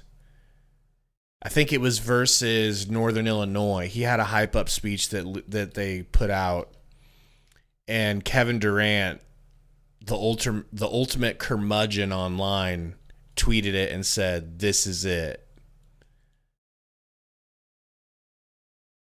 Have you been watching the productions? Yeah. Yeah. So good, right? Yeah. You wanted to say no, didn't you? No, I mean, I think they're good. I think it's cool what they're doing and the whole what thing, they're doing. I don't get it. I don't get Emotional as you, man. Emotionally. So, like, excited, excitable, crying and about crying about something, shit and whatnot. Fucking whining, or this is the greatest thing ever. You're like Greeny when they always gave him shit because whatever the newest thing is that happened. I'm sorry, it's either the greatest or the biggest or the worst or the saddest. I'm sorry, or the I'm happiest, a Husker fan. until the next day when something else happens, like, oh, new greatest of all time. To soonly be replaced tomorrow. You know what you are? Can I just say what you are? Yeah. So you remember the Muppets? I know. Yeah. You're like those two old men up in the balcony talking shit about the play the whole time. Is that what they did? Mm-hmm. And fell asleep, probably. Yeah, I'd fall asleep. You'd be up there fat shaming the other Muppets. Was there a Muppet that fat shamed the others? I doubt it. Even back then, they knew it wasn't cool to make Oh, fun of people's body boy. types. Oh, boy. Then here comes Gabe, like a bull in a china shop, just shitting on everybody's physical appearance. I'm sorry, I want football players to be healthy. I do feel like athletes need to be held to a higher standard. You know? Unless positionally it works. You don't see me fat shaming our O-line. Eh? Yeah. You know? You do every other type of shame them. You know this Allstate dude, the Mayhem dude? You know he's got like next to no toes. No, why would I know that? Just like... why do you know that? Because I used to love watching Brooklyn Nine-Nine, and he's in Brooklyn Nine-Nine, and I saw an interview with him, and they talked about how he had frostbite. Lost a bunch of toes. Gavin, what's going on? Says, what do you think about the first half, Gabe and Gary? I'll go first because I'm smarter, flat out better than you. Better. I'm looking at it half full. I'm happy that even with our boneheaded mistakes, we're still up 4. What do you think? Yeah, I mean, I agree with that, and it goes to show. Not that we haven't already seen it, but it puts more emphasis on how reliant on the defense we are, and that they're still living up to the hype and the turnaround, the change with them or whatever. But I like it from like you keep talking about trends or like, oh, Bielema just has our number. Northwestern games are always close, things like that, and those things are true. But like in years past, early turnovers, first play of the game turnover, things like that, we're typically not going into the half with a lead. Things just kind of would unravel quickly. Your arguably best offensive lineman, your number 1 receiver go down, obviously, for the rest of the game. Who knows how long total. And it's still, it helps when you have a defense like that you can kind of get behind to rally, but to still hold the fort down and do whatever. But the second half, man, they got to find something on offense. They had a little bit success with Emmett and Grant running the ball that kind of opened things up and made the quarterback run game a little bit more accessible. And then obviously that led to a score. So I hope they kind of lean into that a little bit more. The interim coach for Northwestern was their defensive coordinator, right? So I would think he's going to be onto that. I think I would expect them to make some changes on the defensive side. Whether they work or not, I don't know. But I feel good going into the second half with the way the defense is playing. And I feel like, unlike years past with Rule and Satterfield and things like that, I know a lot of people aren't fans of Satterfield, but I do feel like there's adjustments being made at halftime where years past it was like, okay, this is working, it's good, or this isn't working. That's true. It was just more of the same the second half. There was like 2 years in a row, I mean, did really well betting against Nebraska in the second half because they would just, no matter how they look in the first half, they get Nebraska taking the lead on a late first half touchdown run from Heinrich Harburg. Ready for kickoff in the second half. Field's getting shady. Deep kick. Halfway through the end zone. Bounces out. From their own Later, Corn Man. Good luck, bro. The broadcast booth, everybody, out. alongside Jake He's out. Yeah, he said he'll be back. The first half. Look, you saw the quarterbacks, the passing game not a strength. This dude's name's Jake Butt. Nebraska That'd said, be hey, sweet, we run the dude. ball well, but Western struggles to stop the run. Let's try that, and it worked out. Like, think about how bad his wife has it walking around with the last name Butt. She probably got a big old booty, too. It'd be perfect. That in mind, It'd actually be funnier if she didn't. Which quarterback? I don't expect either of them to have an explosive game. Which quarterback can make shotgun for Northwestern? They're going to throw short out to the numbers. 5-yard gain. And catching his first reception today, picks up 5. Yeah, I think he did used to play for Michigan, Shadell's. He's the one that's finding plays. He's pretending he's working for Big Ten Network. He doesn't stay First half came to an end. We found the mole. That was a late snap, right? That was a late flag. I'll start everyone on the Maybe offense, not. Maybe it was a different Yeah. one. I thought it was on the dude that Before the ball moved. was snapped. Ball start. Offense number 68. Is that the dude who took 3 steps back, 68? Well, that's what I thought they were calling it on, but Let's check I don't know. I thought that was tight end. Yeah, guys, I spoke to Coach Rule after halftime. Remember, coming into this game, he said his defense has to be Baby better on Brooke third down. Fletcher. They're 1 for 6 on third down. He said, I'm happy with the pressure that we put I on heard the she's quarterback. interested There are in a few you. uncharacteristic long runs. We've been so good with the run defense. We got to be better there. They were And as far talking as about it on Heinrich goes, Twitter. He just wants him to Were they continue to now? let it loose. Trust his instincts. Shotgun. Balls that were Sullivan. too high, but just keep going. He's happy with what he's Gonna doing. throw short slant. Pops out, hits him in the chest. Is that Can't Fedoni? control it. Yeah, right? Just to continue what Brooke was saying, I mean, a big piece of this actually, it's, how do you get to third down? Nebraska's defense has done a great job on first and second down forcing Northwestern into 3rd and long, and that's where this Nebraska defensive front and Tony White can start to bring pressure. Shotgun 3rd and 10. Looks like we're bringing pressure. I'll count them up. Yeah, they bring 5, maybe 6. And the screen gets him out there. Dude. And my guy, Gifford. Well shy of the line to gain. That was a great tackle. Yep, he's playing like Baby Reimer. Well past the first. Listen, that's a great job of tackling in space because look at John Bullock. Baby Reimer. Yeah, 2 guys trying to block. He beat 2 offensive linemen to it. They didn't do a good job, but I mean, he still did it. Caleb Tiernan, did well. Some of those Northwestern O linemen, you gotta get a block there because 4th and 4, baby. Tony White had. Sundito says, good start. Caleb Tiernan, he had to finish that block. If he does, Porter has a first down. We'll see here, Zaga. Looks like Bullock back there. He catches it, gonna go down. God bless him for trying, but right, that was cute. Billy Kemp and a good boot of 50 yards. So we'll step aside early 3rd quarter. I'm fine with it. Just have somebody that's sure-handed back there, secure it. Addition to the family. The money you saved us with. Oh, bro, I'm getting hungry. Husker Rider says, are you actually talking about Nebraska gets the wind in the 4th quarter? You kidding, or are we actually talking about? Well, I don't like that we have the wind, to be honest. Or we have it for us. Let's go. Good. I think he means. Good. I think he means we should be better than relying on a last-minute field goal, whether the wind's going to affect it or not. I don't know. Did we say anything about the wind? Well, throwing the ball too. I think he's talking about the announcers. Probably were saying it. Oh, maybe not. Maybe somebody in the chat was saying it. He's probably talking to you because he knows you're dumb enough. That's true. Craig Casper says, if Harburg can keep completing twice as many passes to our team as he does to the other team, we might keep it close. It'd be a good start. Yeah, the one interception wasn't his fault.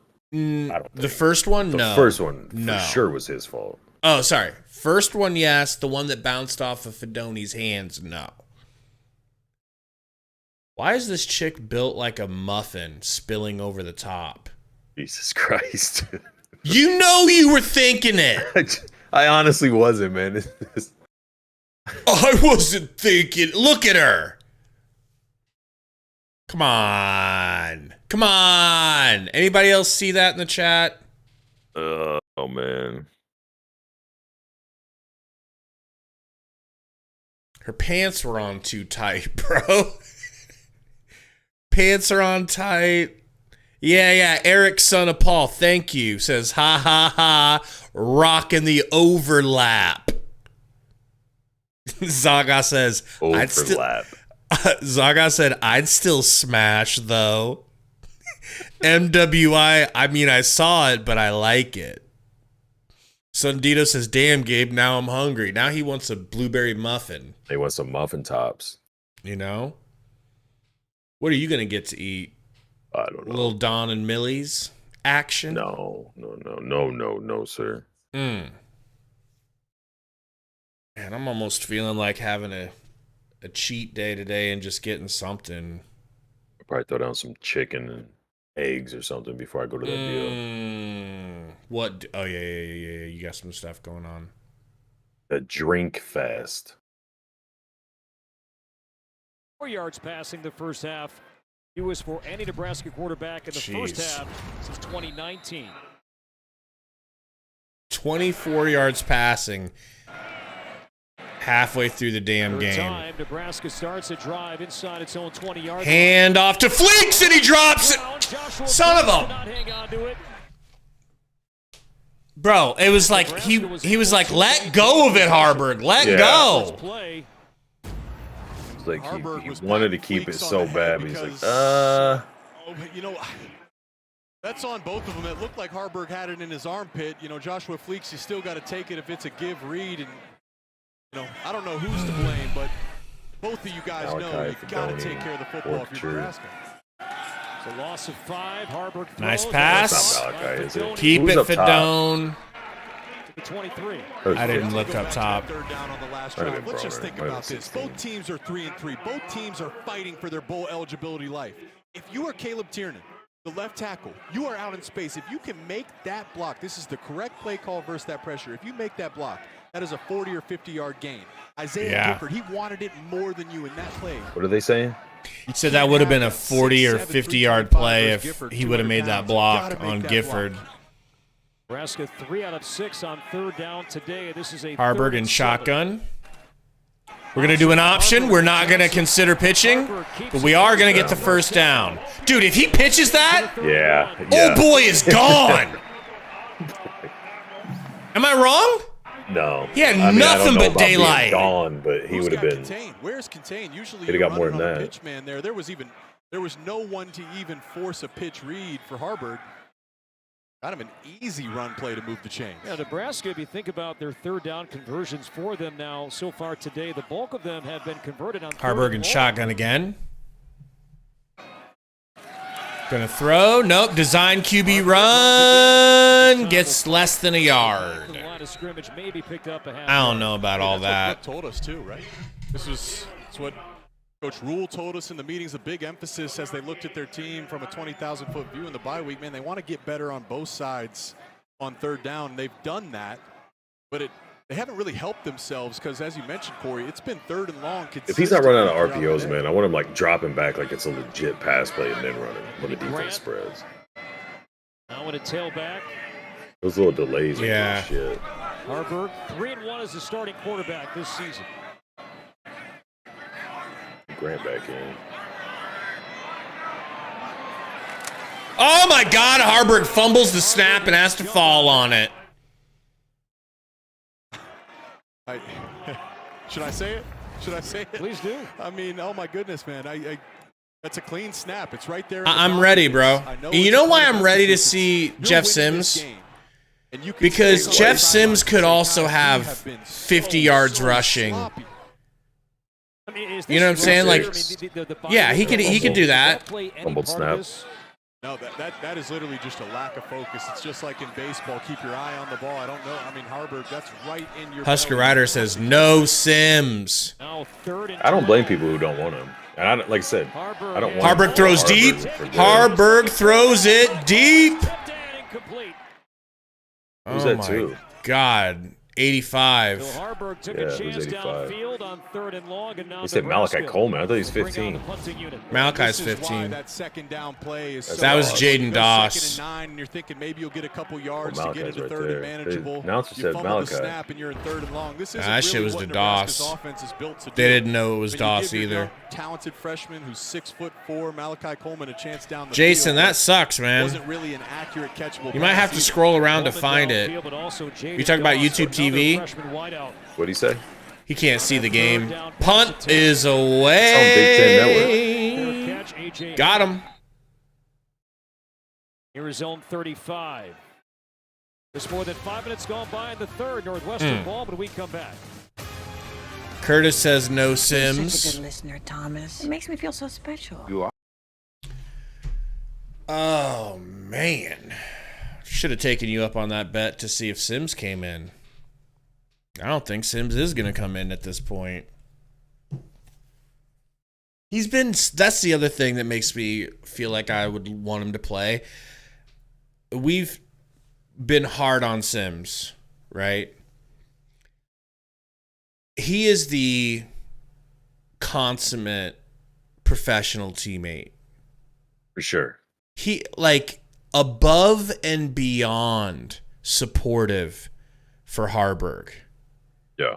Never complained, at least never showed a complaint. Like, you were talking about those rewinds, and you see when somebody scores, but especially when Harburg scores, he's like one of the first ones. And it seems genuine. Yeah. Yeah. You know. Janelle says HH is a crap passer as well. I think he's mediocre. Do you think he's bad or mediocre or good at passing? I'd say mediocre, but I think he's low. I think I would have him rated lower as a passer than you probably. Yeah. Patriot No Jab said stats don't lie. Yeah. The stats are ugly. His passing stats are ugly. I don't know that Sims would be any better throwing. He might have more turnovers. Yeah, he turns. You know what I mean? Because he's still not going to have a lot of time. He's still going to have the same receivers to do all that. Harburg has ran the ball well, like very well. But I just feel like I think Sims can run the ball just as well, if not better. And at times better because he gets to that high speed quicker. When there's a lane or there's Sims had that long touchdown run against Colorado. Harburg could have done that. But some of the big runs against like Minnesota, where he had to change direction or get to high speed immediately, Harburg wouldn't have had some of those bigger runs. All right, if he's got room to get up to speed, then he's gone. But Northwestern with the ball down like Sims is a little more explosive in this attack. 6, maybe 7 yards here for Cam Porter on the run. In their best play where you're pulling around a guard and a tight end. He was led Mark Hubb says Chuba is the move, guys. I'd like to see Chuba. I don't know that Chuba gives you much more than Harburg, do you? I haven't seen him this year. I mean, athletically, it's not even close, right? Oh, no. But he's a good runner, too. He's a good runner, but I'm saying if we're talking about those Sims in so you can get a little more of an electricity type deal with that, the short burst quickness or, turn in something that looks like it would be short or nothing into a big play or that dynamic. I mean, unless Chuba's that much better of a passer than the two of them, but yeah. You just need a different, and maybe you don't need it. I'm just saying it wouldn't hurt as stagnant as the offense is to try a little shot in the arm. First down, Porter. Pick up the first down. The 46. Needed one, picked up 2. And a much-needed first down for the Wildcats. Much needed, man. 220 pounds. Yeah, I'm pretty sure you can, Tiger. I think they're still out there, Needed all of it there because Tony White sent the house. Allegedly illegal streams. In the backfield, Porter had to make something out about that. Wildcats now up to 97 47-yard line, 6-yard line. Only 103 per game. Snap. In the Big Ten. Sullivan off balance, throws her deep. That's Catch. And caught it. No flag, Daddy-o. Wow, dude. No flag. Wow. Watch this hold, man. Of course I'm not going to show that. You just see, there's your safety sitting really, really low. That was He had bad. to get rid of it quick, too, bro, because he was under pressure. The dude that hit him, I didn't see who it was getting held from the second he started breaking through the line. It was still had like this as he's making contact with him. Jack Lausch, Wildcat quarterback, now checks in for the Wildcats. That's crazy. 2-yard play. And Lausch. Sullivan on the run. No, Lausch. No good. And here we're getting a hold. Down to the 21. We're getting a hold now. Lausch, a sophomore from Chicago.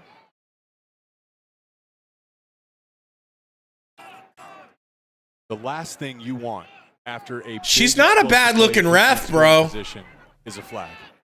Yeah, compared to all other refs. So let's see. It looks amazing. like this one might be on Northwestern, and that's just a devastating. She looks way hotter than all those 50-year-old gray-haired chubby dudes. If I had to bang one ref, Personal foul. I think On it'd the be field her. right now. That's on the field right now. Offense number 87.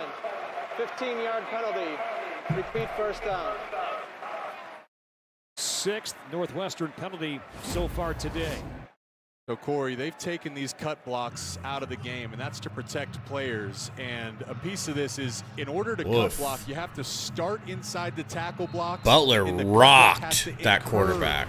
Occur inside the tackle box. So that one was clearly outside, and the refs are looking for that. It's a priority. That's against the rules as it stands today. Polar bear. He's going to get hurt. Across to the 34. Dude, I would have thought Howard would have hurt him. I mean, we spent a good 5 minutes talking with David Braun yesterday about the offense. And, I mean, he's stressed over and over again. Gavin said 6 penalties on Northwestern. How many do we have? That's been a huge storyline today. It seems like anytime they get scored. Shotgun, 2nd and 22 with that end around. Oh, fake pass. It's broken down, though. It's broken. And what a goddamn tackle by Reimer, baby! It was a nice shoestringer. That's how I would tackle you if you tried to get loose. Oh, I wouldn't try it. I'd just take a knee. This is a great job by Quentin Newsome. Wow. He's going to be coming off the right side of your screen. Watch this play as it unfolds. This looks like a wide receiver sweep, but then you see I like how you're intimidating me with, you'll trip me. Like, not blow you up, knock your helmet off. I'll trip the shit out of you. Yep. Throw it back to the quarterback, Sullivan. 3rd and 24. And I think they're out of field goal range as of now. Is it a little screen? Has to throw her away. Looking for Anthony Tyus. Punt it, baby. But he was pressured from the start, and that penalty was huge, ending that momentum for the Wildcats. And with that, good defense. Out of field goal range. So what happens if no one scores? Does that count as my inside 4.5? And Brennan Flakes, he came out in the first half. I am told that he is not returning this like game you're due not to a lower body injury. Good at math? 100% up to par on like how numbers work. You feel like I'm not? Fields Oh, dude. I mean, it could get worse than that. So stand by and stand down. Stand down. Okay. No good on the field goal. Yep. Are they kicking in the win? Yep. They shouldn't be. If we get the win fourth quarter, they should be kicking with it right now, right? True. But if it's come out of the north, then he just kicked to the south end zone. So he should have had the wind to his back. Hell, I don't know. Anybody know? Somebody does. How many people are in chat right now? 105. So there's 105 people at least right now smarter than us. Somebody's got to know. Now, let me check and see what we're at for likes. Ooh, we crossed the 50 threshold. Can you fellas help us out? If you haven't hit that like button, don't do it. Slap it. Trying to get to 75 by the end of the quarter.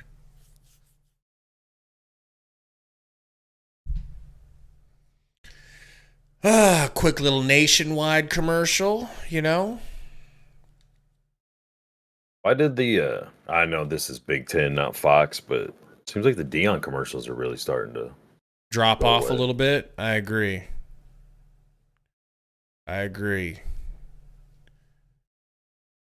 Who do they have this week? Are they on bye? They're on bye.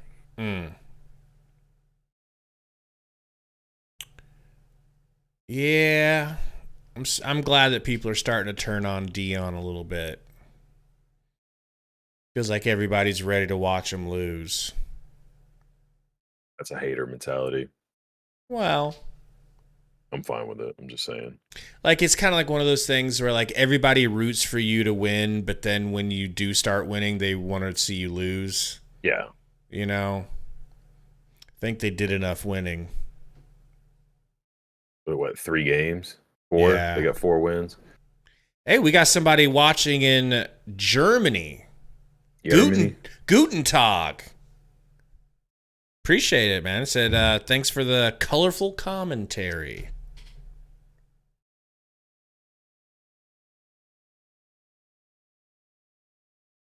Husker Rider said, be safe over there. Keep your head on a swivel. Germany? I guess so. Getting bad in Germany? I don't know. Or you just mean because all the Nazis running around?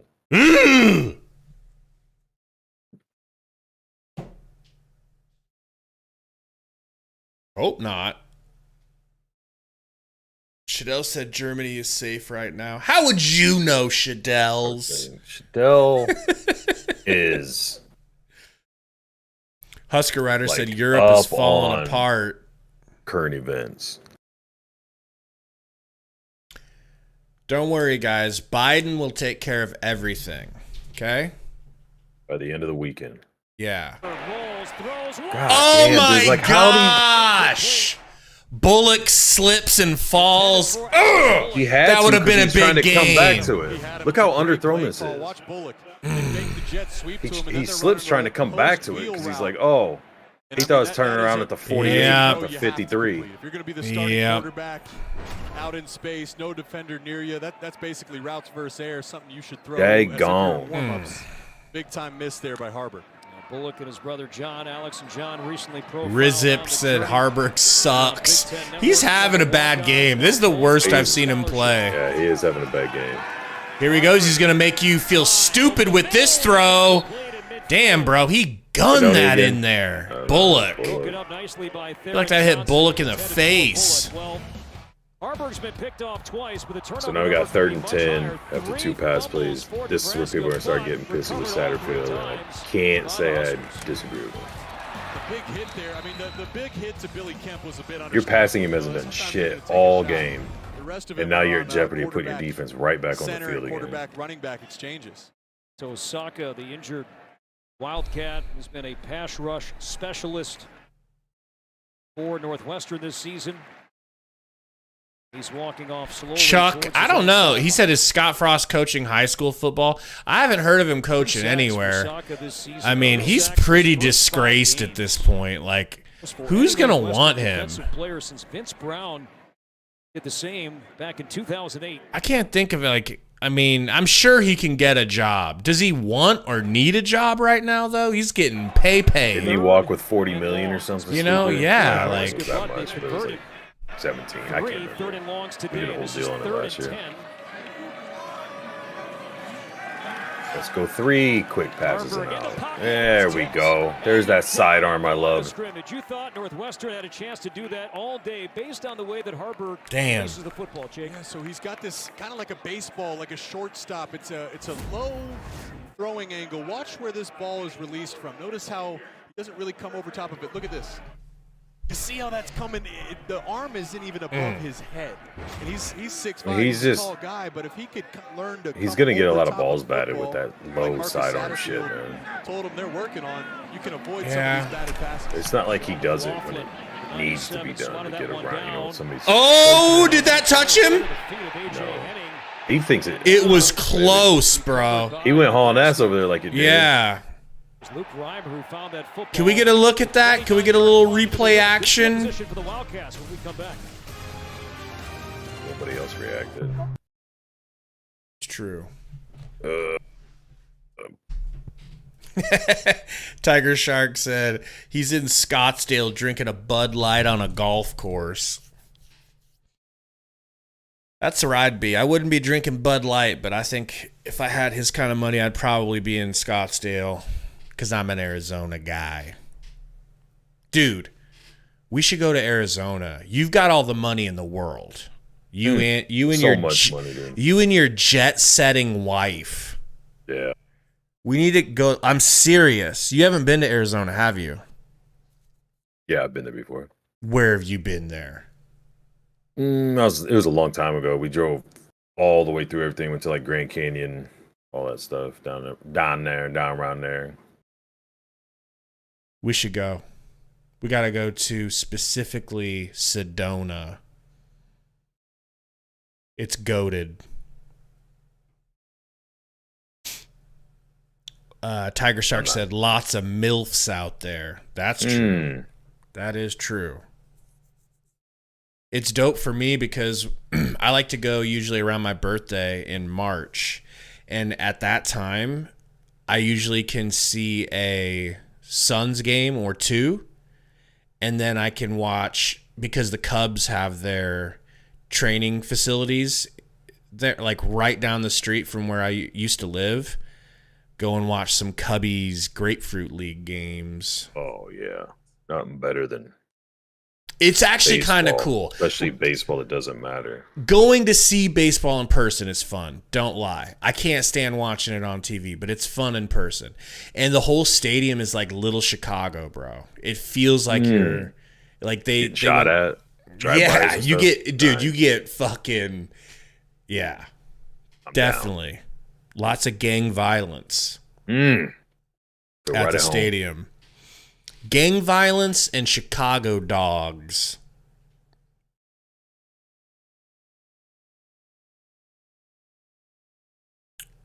Plenty of commercials today, though. We gotta love that. That's good. It's good for our defense. They start getting a little bit of extra rest for all these 3 and outs.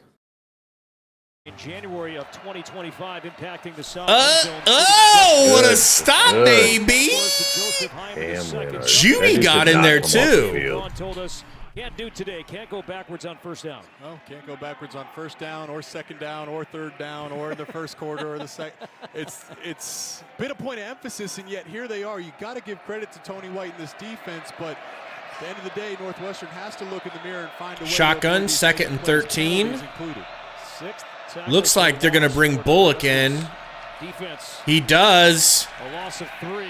They throw over the middle. Good catch. Good throw. First time we've called his name today. And welcome to the game, Bryce Kurtz. We said in the open that this would have to be a storyline. When Nebraska brings that pressure, as they did there, the receivers have to win one-on-one coverage, and Sullivan has to hit him. Going quick offense. Shotgun snap. Throwing it out to the edge. Who's 15 on defense? That's what I was trying to look and see. So what you note, look at there's a bunch of green. Don't worry about that hold in on the middle of the Cam field, Leonard right and there. Kurtz is coming in on the deep dig. So well, I it's know. an easy read for Sullivan. He knows he has him, and he was accurate there, but couldn't do it 2 times in a row because he had Kurtz on the out route but missed him. So 1 completion, 1 incompletion. Shotgun, 2nd and 10. Gonna throw. Looking deep over the middle. Throws it deep. Too deep. Too deep. Uncatchable. We could have done some pass interference and gotten away with it. It was so deep. Right? And as I'm watching that, Kurtz maybe a little tired from 3 straight routes. He was just running a go ball all the way, but it looked like he slowed up. Looked like he was expecting a back shoulder, and Sullivan was expecting him to keep running. And look, he's still not back. They got to send in Donnie Gray to sub him. Come on, boys. Get off the field here. Get off the field. Borders is trying to get Butler off of the damn field. Okay, and Lady Ref helped us out. 3 seconds on the play clock. Why did she hold him off? Because they substituted, so you have to give the defense Okay. Bro, that could have... Their quarterback could have just gotten killed. Yeah. He stumbled right before he got hit. He left the pocket and rolled right. And if he would have got hit as he stumbled, he would have been dead. Hang in there, step up. So look at this. Nebraska's only rushing 3. I Hands thought on he could have face. stepped up. Watch this went stumble. to the left, around the left tackle. Oh, dude, you see the way his leg his bent? I saw it in real time, but I didn't think it was that bad. That's what I'm saying. If he would have got hit as that was happening, good. 4th and 5. They're going to punt from midfield. Let it go. No. Okay, a Husker bounce to the 5. Let's go. Woo. Never been so happy to see a punt go to the 5, bro. Because it looked like they were going to get it at the 1. Oh, man. Carolyn says, can you show any replays? So after the game's over. After the game, we'll show Matt Rule's press conference, right? And then after the game, we make a post-game video, and I normally always put the highlights in that. So, you know, you'll see it. You'll see it soon. All right, this is quick. Nebraska football now, maybe Nebraska volleyball. Harburg, RPO, gets it. We're Oh, baby! Oh, baby! We're going to run nice the ball 29 yard. yards. Yeah, 25. I'll do the number. I'll handle the number. Yeah. Well, it's just he was standing on the goal line when he snapped it. Avoid his guy, his wide receiver Bullock in the backfield. That was his first cut. What a good run by Emmett. But that's on Johnson as much as it is on the interior of Nebraska's offensive line. Great job getting movement with your double teams and then getting up to the second level, creating some space for Johnson. Johnson running for 6.7 yards per carry now. Carry 67 yards, starting his 2nd straight game. Nebraska reshuffling the running back depth chart before the Harburg. game today. Gonna give it to Grant. Now Anthony Grant. That over ain't looking good, man. No points in the 3rd. Cross the 29. Did you take the over? You did. I didn't take the over, did I? Most importantly with Johnson, I can't think took of a time Northwestern today where he's over. been loose with the football. Yeah, like I thought they were gonna I thought they were going to score so he's been breaking off more 7 than yards per carry at this point, but he's been taking care of the football. Wasn't it that I said that they're as we not going highlighted, to they're not going to get outscored by 4.5? Yeah. But they're not right now. No, but you also took the over 18.5. You said 21. So maybe I go, ooh, Doss split gets us. rocked. Yeah, so then I just lose nothing. A push. But Nebraska's going to start scoring here. Get ready for the offensive onslaught, Gabe. Of a lifetime. Oh, dude, they found what they were looking for, and now it's over with. Wisconsin has defeated Nebraska 10 straight times. I'll wait for that one tonight. Courtside seats going for over $1,000 at the DeVady Center tonight on the secondary market. Shotgun. Did they even make an attempt to Malachi? Not yet. No, I'm saying, can they? Oh. Johnson slips Dude. away, and this is Harburg, beg your pardon, and he is dropped at the 29-yard line. So Talk me through that decision. It's just what I'm talking about, man. Like this delayed dicking around for a couple seconds to like really throw the defense off or whatever you think you're doing. Like just Matt Rule's licking his lips at least. Or actually drop back like you're going through reads and then run the ball. We don't need all this bullshit 5 yards behind the line of scrimmage every time you decide you're going to run the ball. You come up and hit the quarterback when you're called upon. Another punt here for Brian Buschini into the wind. That's a good looking punt. Oh my God. Let's go, baby. Oh. Woo. That was close. That was close. Freshman got downfield and made the special teams play. So Henning, sure-handed. That wasn't Malachi. That was Lynham. And that is a great punt because what happens oh my gosh, bro. He fumbled that bad boy twice. You can see it the full way. But because of how long that punt was, good job, Lynham. Almost like a receiver, and the ball's kind of moving in the wind. Good job getting on it. But almost a dangerous play there. Oh, 55-yard punt. This is from Buschini. Something else. 87,000 strong. Loud in Lincoln. Handoff. Woo! What a stiff arm, bro. What a stiff arm. And the edge will look to be a negative play. I can't even hate. I thought we were going to get him in the backfield. Just palmed his head.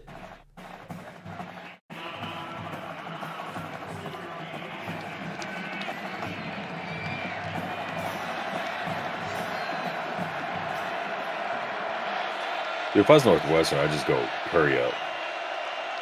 You only need one score. Nebraska's defense been up there so much. Dude, what is up with all these pushing the backs and holds and shit? And nothing gets called. Yeah, they're really letting them play, aren't they? Of the third quarter. It was a 10-6 game. Clock's going to run out on the third quarter, and we are sitting still at 6-10. With the same score. So I said that. So what's the? I took the overs. Yeah, you took over 18.5. Oh, okay. Because I said that I thought it was going to be under 20. You said 21 under 21. Like you said it should be under 21. Right. I was like, so you want the over 18.5 if you think the line should be at 21. And then when you said Nebraska by 3, it's like, all right, then you should like Northwestern because instead of getting 3, they're getting 4.5. I just hope I push. That's all I'm looking for here. Aeon said why'd you do that with our pass happy offensive coordinator? Do you feel like he's too pass happy? I feel like he's balanced. Yeah. No, not this half. Okay. I understand coming out passing because they're not that good. You know what I mean? Like not to be a dick or like act like we're amazing. Like obviously we're not, but I'm just saying like their pass defense. Nothing really about them. So we talk about in the video. Like you go and look at their rankings and everything. Nothing about them's that good. So it's like if you're gonna bench Grant which they did to start the game. You're going to come out with your freshmen. You think you still got Kemp, you still got Borgacher, Fedoni, all that. You're known as this running team, or that's your identity. You're going to come out and try to catch him right away throwing the ball. And he should have. You know what I mean? If he makes the pass, the play was there. But it's like, after a while when it's not working, it's like, all right, stick to what works. And then even when that did work, the drive where we went down and scored, it was predominantly from running the ball between the two backs and Harburg. It's like, all right, cool. We'll go back to 3 passes and a punt now. Especially getting late in the game. The thing you want to do to teams all the time is wear on them so that, you can get them to break in that fourth quarter. But you're not taking advantage of that. You're not beating on them because you're throwing the ball so much the second half, the third quarter. And then you're putting your defense right back out there. So, potentially that's going to happen to you. Just don't understand when it's not working. I get if it's working. Shit, if he's completing passes and you're moving the ball, yeah. Open it up and be multidimensional with your offense, but nothing good's coming from it right now. Our bold play of the game brought to you by Fent. The only touchdown today came from our offense is so ugly, dude. 21. Nope, it was 10. It's like watching a basketball team that doesn't have any shooters. Fooled all of us. Well done. Basketball team where nobody can hit the 3. 3rd and 3 for Northwestern as we start the fourth quarter. Offsides on Northwestern. On the Wildcats. Offense number 72. Little 5-yard penalty. We'll take it. Remains 3rd down. What up, XRP? It's not just the penalties, Corey. It's the timing. It is boring, of the man. Penalties. You get down to the red zone a couple drives ago. It looks like you're going to score at a minimum, get a field goal. Keep Personal talking foul, about it. 15 yards. Here you are, 3rd and 3 in the fourth quarter. Tight ball game. Full playbook is wide open on 3rd and 3, and you false start. That's now to a 3rd and long. Jake, that's now 7 penalties on Northwestern. 4 of the 7 false start penalties today. And that's a credit to the crowd here in Lincoln. 2 seconds on the game. They get it off. Pressure. Butler, baby. Butler with the hit. Punter away. The black shirts got home again. Jamari Butler with his 4th sack of the season. It's 4th down. This is the beauty of Tony White's defense. 5 guys on the line of scrimmage. What does that They're mean? holding his ass too. This is the board. Jamari Butler. so much holding. Close to every play. Hutmaker, Ty Robinson. You hold on to the ball too long, and you'll have red jerseys on you in the backfield quick. Lady ref ain't throwing no flags back there. Here comes the punt. Oh, so close to being touched. No return. Ooh, Husker bounce. 46. Excellent field position for the Huskers. Sorry, 44. From inside the Northwestern 45-yard line. Let's take a look at our good hands play. It's brought to you by Allstate. First play of the game. I'll put this down real quick. Can you still hear me? Harburg intercepted by Devin Turner. Next time they have the ball picked off again. Off the hands, into the hands of Rod Hurd. How about off these 2 plays? What it really tells us is let's give even more credit to this Nebraska defense. Because Northwestern started in plus territory nearly the entire first half. And Nebraska's defense held strong, holding them to 2 field goals only on the day. Graphic there, Northwestern is played football this season. I formation, people. Played football too often into points. Deny run Bonner. Play action, gonna throw it deep. Got him. Woo! Let's. I told you we need to keep passing, man. You did. You said it. Damn, been saying it from You the said gate. more passing. More passes. Quit with this run bullshit. Definitely stay in shotgun. That throw was on the money. Yeah, it was. I'm so happy for Malachi, dude. That is so dope. Or not play, but of this half. Malachi burned him. Yeah, that dude got caught. Caught it with his hands too, baby. Man. We got a $5 dono from Sid. Thank you, Sid. Sid the kid? He might be a kid. $5. Thank you, man. Got a little emoji with it. No comment. Let us know if you meant to leave a comment. We'll read it. Thank you, man. Even if you got something just really cool to say. Or really stupid that we can laugh at. That was badass, bro. That was badass. I mean, you were literally calling it. You're like, can we please have a play to Malachi? And look what happens. Yeah, and then I followed that up.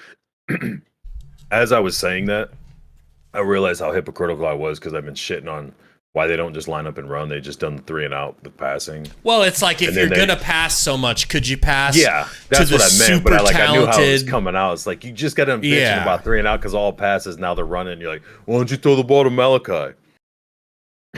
Yeah, we need to run the ball. No, we need to keep doing that. I mean, You gotta now get your overs, I would man. say We now need that 20. I don't care about that. I just want the win. Now You that do we're care up, about that. If I had your money, I wouldn't care about bets either. But now that we're up 9, I want to just run. Tiger Shark with the $5 dono. Gary Rut-row says, hello, gentlemen. Thank you, Tiger. Howdy. Hello to you.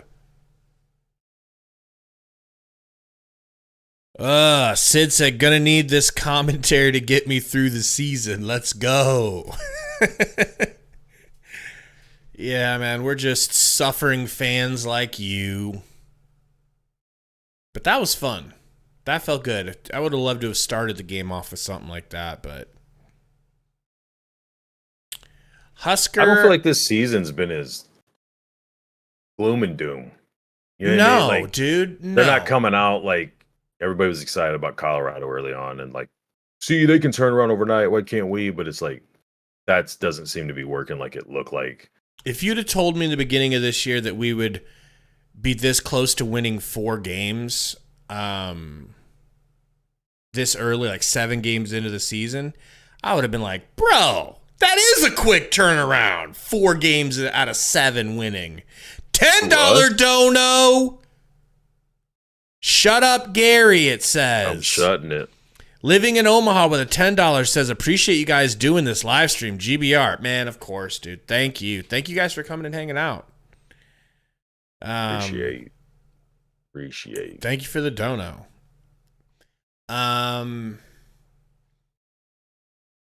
What were you saying, Nah? Something too heady for you to Something understand. stupid? Yeah, that's what I meant. What was it, though? I don't know. We're kicking off. Oh, the season. Like, I feel better about the season.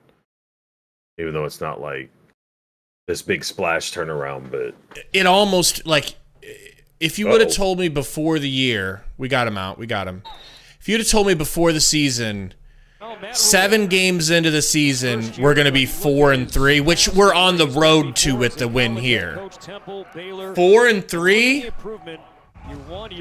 I would have slurped Matt Rule right then and there. And Nebraska already in Matt's first season here in Lincoln. Just saying. Their last 4 most wins by a Matt Rule-led team. Just saying. First season ever as an NCAA head coach. Hey, there is an art and a science to turning around programs. Usually when you're taking over, I might still slurp him. I say I don't think it would take a whole lot for you to. Yeah. And he was telling us about how they started the season, the tough loss to Minnesota, to Colorado. We won 3 games all season last season. Sullivan throws over the middle. Oh! Hartzog popped it out of there, and Reimer was just a little ahead of it. He could have caught that. Deflection would have been amazing. Is that why they all have blue gloves? Probably. I just noticed the blue gloves, actually. I noticed it way before you did. Of course you did. Way before. Shotgun snap. Oh, my God. Oh, we got good pressure. Damn it. Please no, please no, please no. Oh, no. No, not like this. Just trying to make sure you get your bets covered. I'd rather lose money. That was all. He should have been sacked twice. I know. Still throws a dime. I know. Hartzog must have got caught looking. Blue to Boston Terrier with a $5 dono, Gary, and you ain't getting any of it. Says the Malachi Tutty was crucial for development. Great call. Thank you, Blue. And very true, man. And his confidence. I feel like he's been out there a lot with no targets. Yeah. Does he have like 1 or 2 targets on the year? Yep. I think he had 1 catch last week or 2 weeks ago, whatever. But yeah, that's big. Handoff, Northwestern. He's going to get it 3, 4 yards. That was a very positive run for them, considering how it looked like it was going to go. Man, what a move. What Bryce Kurtz did was run an out route, the same out route he's run 3 or 4 times already in this game. Jeez. Sullivan hasn't been able to connect on it. Tiger said, crucial that he won't go to Georgia for Malachi. Crucial to get him a tutty so he doesn't go to Georgia. Seriously. Yeah, God, good point. Shotgun, we got a couple tight ends on the right. They're going to, uh-oh, what a pump fake. He should have thrown it. He should have thrown it to that tight end out to the right. He was wide.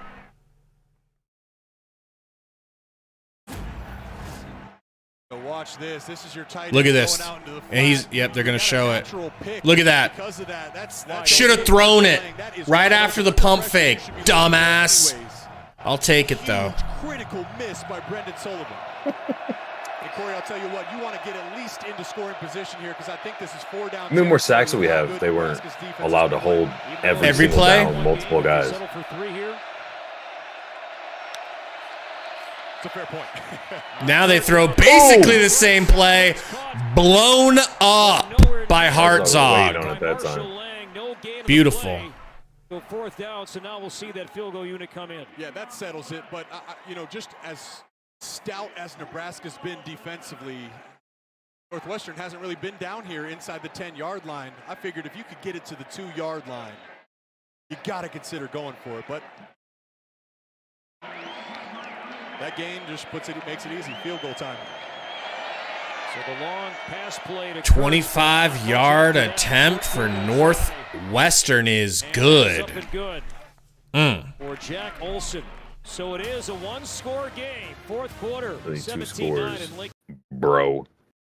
You need 2 scores? You do for your overs. Oh. Like what, 2 touchdowns? No. Just a touchdown and a field goal?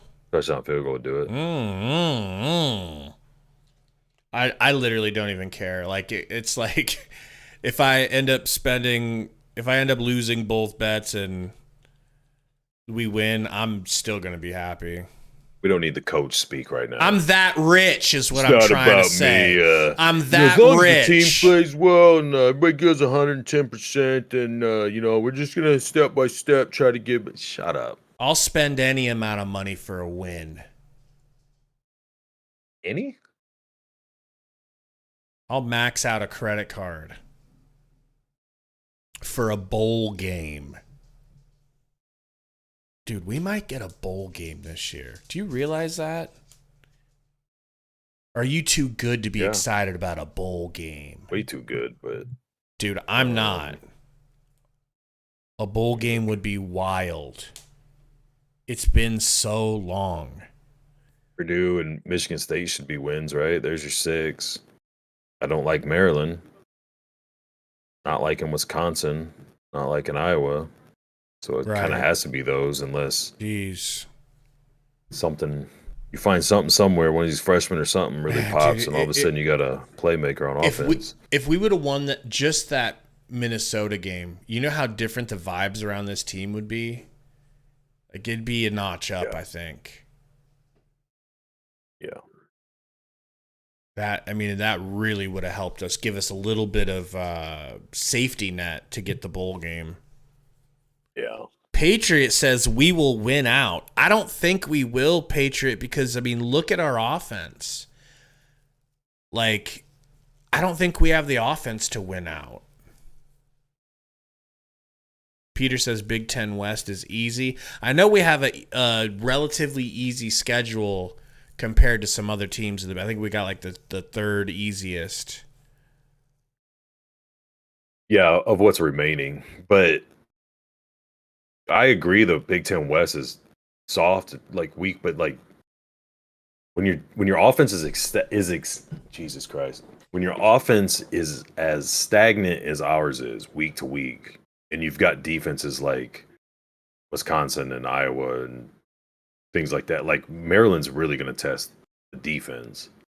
So that could be. I mean, were people saying we could win out? Yeah, because I mean, our defense statistically is as good or better than Iowa and Wisconsin's. So you're in that game. You probably have the best chance of shutting Maryland down as anybody that's played them. But, what can the offense do to help them? Because it's not going to be like this game where they can just keep going out there and there's no offensive firepower on the other side. Eventually they can get wore down. At the Devaney Center, number 1 Wisconsin, number 2 Nebraska in a Saturday night volleyball showdown. Coverage begins at 8 Eastern, powered by Unleaded 88, only on the Big Ten Network and the Fox. They are Sports promoting app. the shit out of this volleyball game. Don't need to, man. It's 1 and 2 ranked teams. I never really do watch volleyball, but I think I would actually watch that. Dude, we watch every game. Do you? And by we, I mean daily. So Harburg with the keeper. Shocker. On the RPO, gets 5 yards. Once again, it's a similar play to the one he scored on earlier. Leave Aiden Hubbard, the defensive end, unblocked. He goes down with the running back. Easy read for Harburg. Pulls it. Way to get the drive going. Because you hear the word momentum all the time, Corey, right? It's not just about your momentum. It's about responding to the momentum the other team presents. Hand off. Fleek, daddy.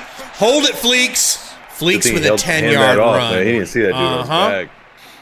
Senior from Dallas, Texas. Maybe he did. That's why he handed it off. I told you he didn't. Picks up a first down, a gain of 10. So let's Watch the left see. side of the offensive line. You got a couple pullers coming around. That's your tight end. Oh, boy. Workature pulling from on the line of scrimmage. That is very rare. You got your left guard and left tight end pulling around. Great And job we got blocking. another lineman The hurt. starting center, Ben Scott.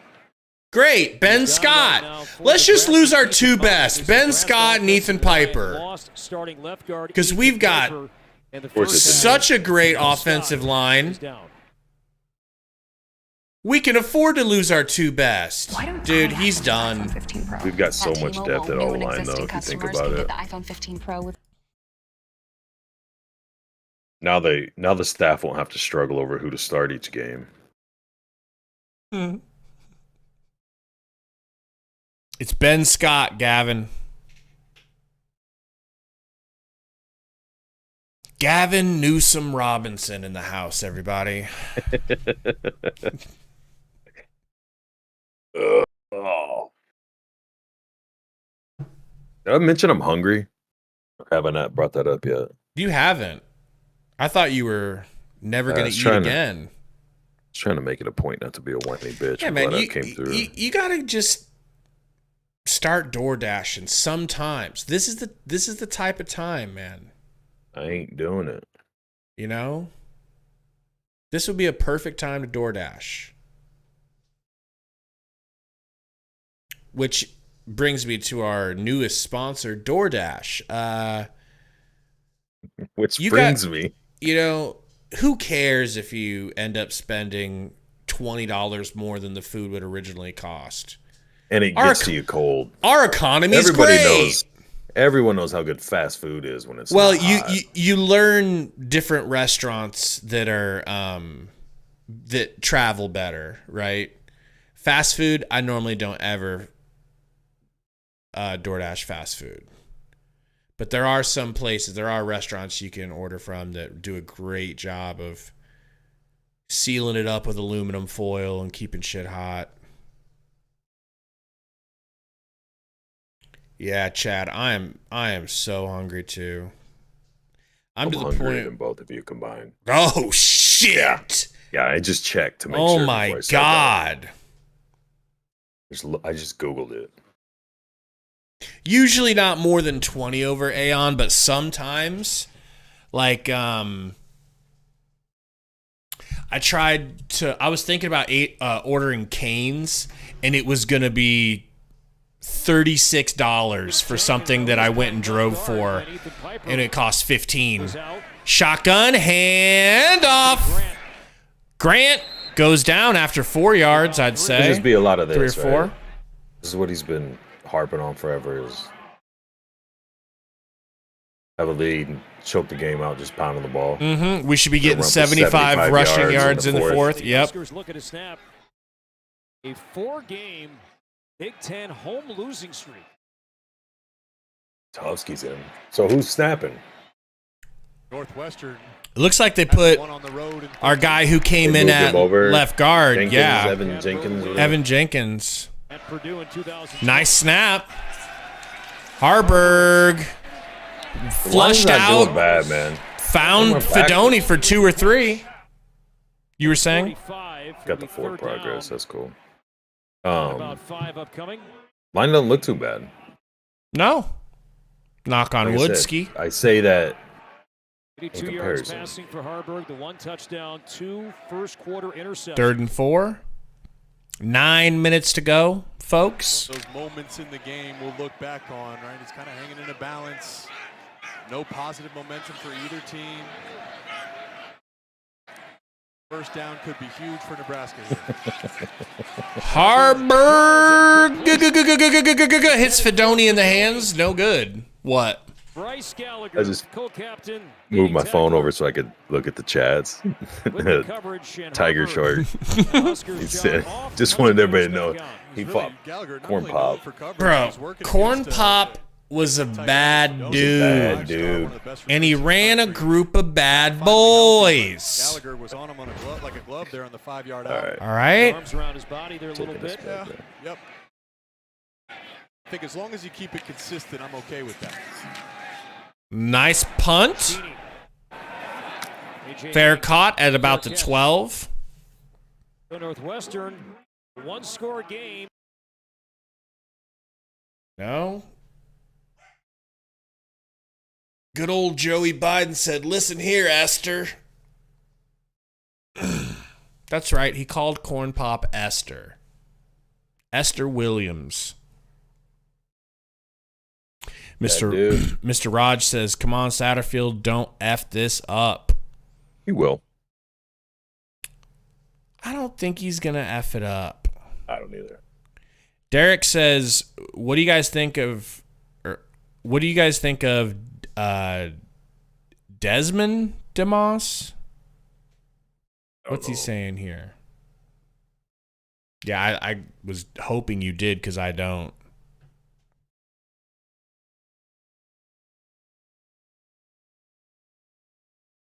Shadell says Fedoni was hit in the hands. He's not great when in really tight coverage for a big dude. I feel like this has been his worst game too. I feel like he's normally pretty money.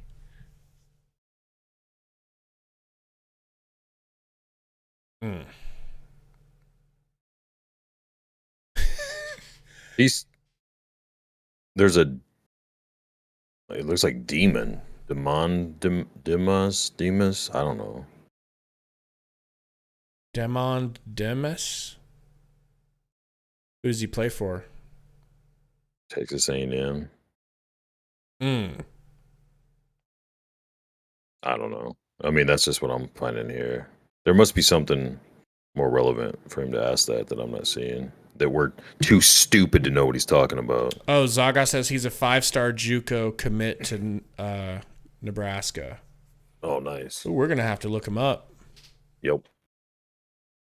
And then pretend we've known about him all along. This has been our guy. This has been our guy. Since Pee-wee leagues. We scouted him.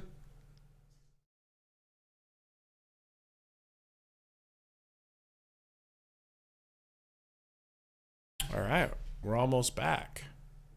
Pass play. Bryce Kurtz almost got to the end zone on that pass from Sullivan. They can get a play like that. They can make it happen. Need to stop the run, create a turnover, get a big play in the passing game. See if the Huskers can. I might say F it and order some Indian food. How do I feel about it? I've never been a fan of it. Our postgame. Never, but those are less egregious than some tennis shoes that you can wear with. Like, yeah. Dave, thank you for that. 8:39. Could have been worse. Final drive upcoming right now for the Wildcats, down 8. Brennan Sullivan, his second straight start. Aeon said, we scouted and made him. From Davison, Michigan. Wanted to play Big Ten football. His dad, Mike, an offensive 12-yard line, shotgun. Was recruited by just about every MAC school. Ooh, little screen pass. He's going to get loose for 5 or 6. With the reception out near the 17-yard line. A gain of 5. Northwest, I mean, it's a 5-yard game, but what I like about that is Northwestern's been able to move the ball when they haven't went backwards, right?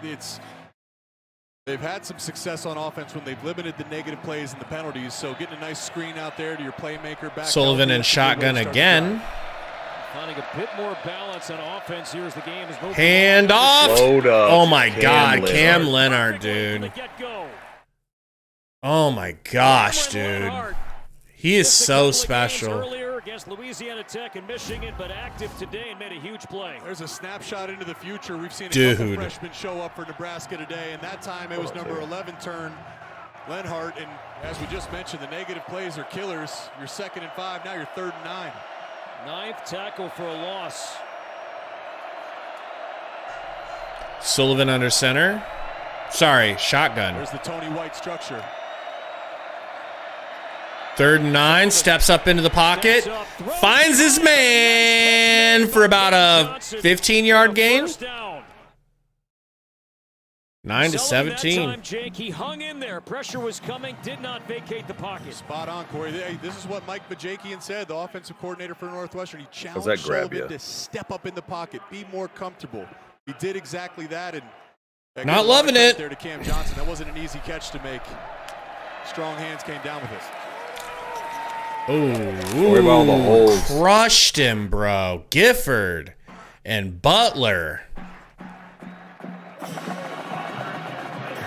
Loss of 2. As he comes out. It's 2 steps forward, 1 back, 1 step forward, 2 back. The shit their offensive line's getting with is insane.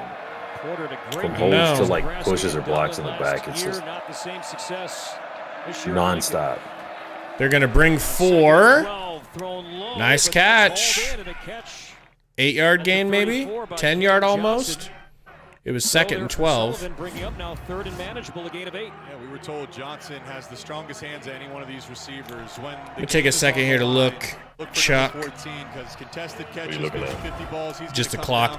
6 minutes flat on the game clock. 3rd and 3. Transfer from Arizona State, some Vanderbilt before that. This has got to be 2-down territory for Northwestern. On 3rd and 3. They're going to run it. Oh my gosh. He gets 1. He gets 1, and there's a flag. That might be holding, finally. He was tackled well short of the line to gain. Get holding on Northwestern. And to Sauer, the center judge, she threw the flag. Like she was signaling for holding, and Matt Rule's got a decision to make. Face mask on them? Or hold? Not sure. The face mask. Face mask. Offense, number 87. Offensive face mask, bro. How often do you see that? So taking the penalty would have been 4th down, but this will move them back. Yes, they get the down back, but remember, they're going into the wind here. He saw right there at the end. Gordon. Great call. Got his hand tied up in the face mask, and wasn't a holding. It was definitely a personal foul. 3rd personal foul penalty on Northwestern today, so false starts and personal fouls. That's been the issue for Northwestern. 3rd and 18, folks. Just can't have a meltdown. Oh my God, that was almost offsides. Robinson did it. Yeah, but they didn't call it. Got him. Baby, no. Woo!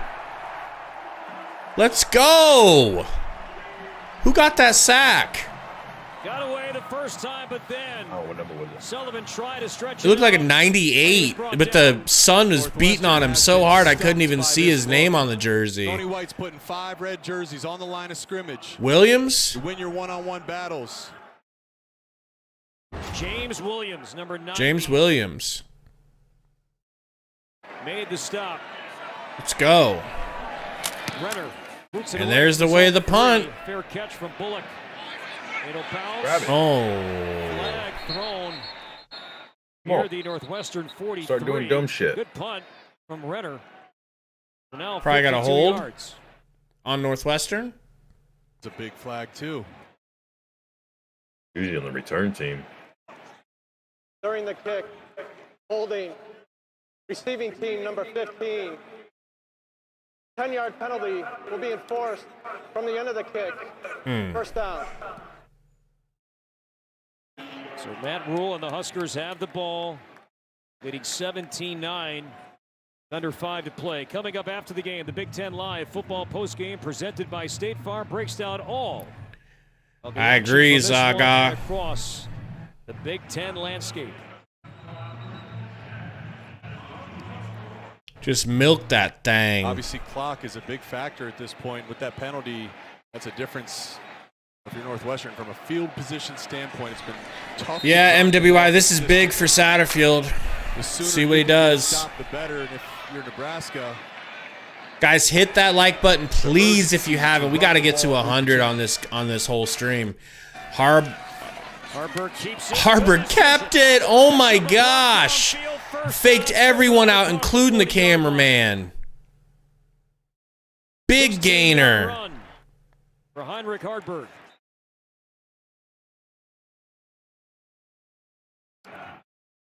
with that run, you make up the penalty. Harbo. Yeah. Of course, Nebraska, Matt Rule, they'll be in no rush. You get some here food? to snap the football anytime soon. The total numbers for Harburg today. Touchdowns, 1 passing, 1 rushing. Come on, baby, run this ball. Hand off to Emmett. Gets a couple, maybe 3. Off to the 43.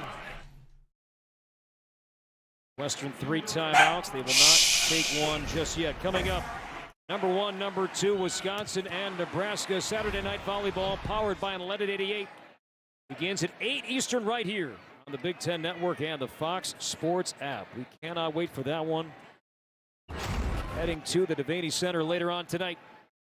So this is 4-minute offense, right?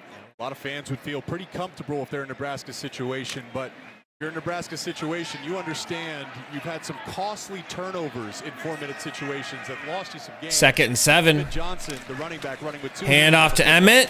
Gonna grab another 3. Spins his way. I like it. 46. Let's see if Northwestern will take a timeout, and the Wildcats will take their first right now. 3rd and 4. We're back at 30 seconds. Braylon said about to see if the Huskers sell. I don't want to jinx anything, but I like the way they're handling themselves right now. They're just 3 yards a carry. I'll take it. I'm even trusting our defense. I think we can give it back to them and we'll be fine. Just not on a turnover. Tiger Shark said Eric Fields should play running back. Husker Rider says ball control. It's a big part of learning how to win. This is what Matt Rule was brought in for. 38 years old. Hired in January from I'll North look him Dakota up, Tiger. State, and the interim head coach in July. 1-score game. A big spot right now for his defense. 3rd and 4 with 2 timeouts remaining. Down 8. Harburg, no one under center with him. No one in shotgun with him. It's got to be a QB draw. Got to be a QB draw.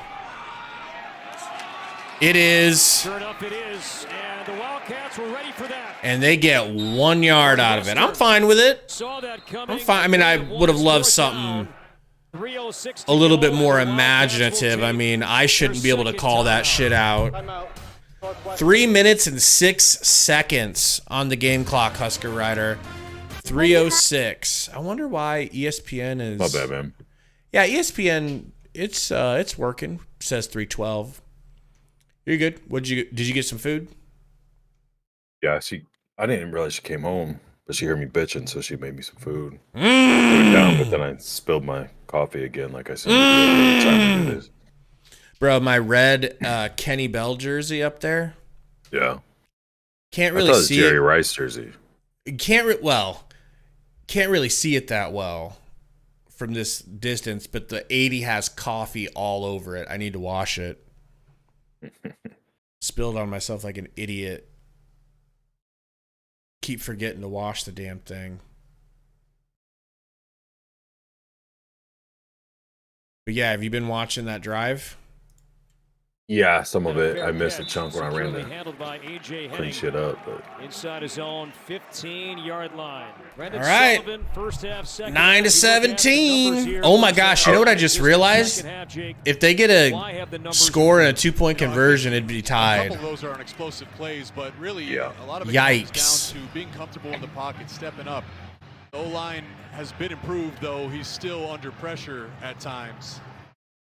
But that first half, it felt every time he dropped back, he had a red jersey in his lap. And that matters more than ever right here on this drive. Understanding Nebraska knows this is passing situations. These guys are ready to get after the quarterback. Dead even total yards. Sullivan, by the way, is connected on his last 5. Here we go with the fresh set of holds. Where's Leonard? Quick drop. Sullivan. Polar bear stumbling and bumbling and And Sullivan then could not near the 22-yard line. Turn the corner. That was kind of funny, right? They got him at the 23. If so, that's a first down. It will be a first down run for Brendan Sullivan.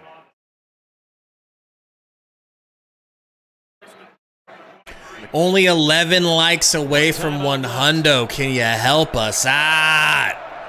Don't do it. Get to 99. Shotgun. Stop liking.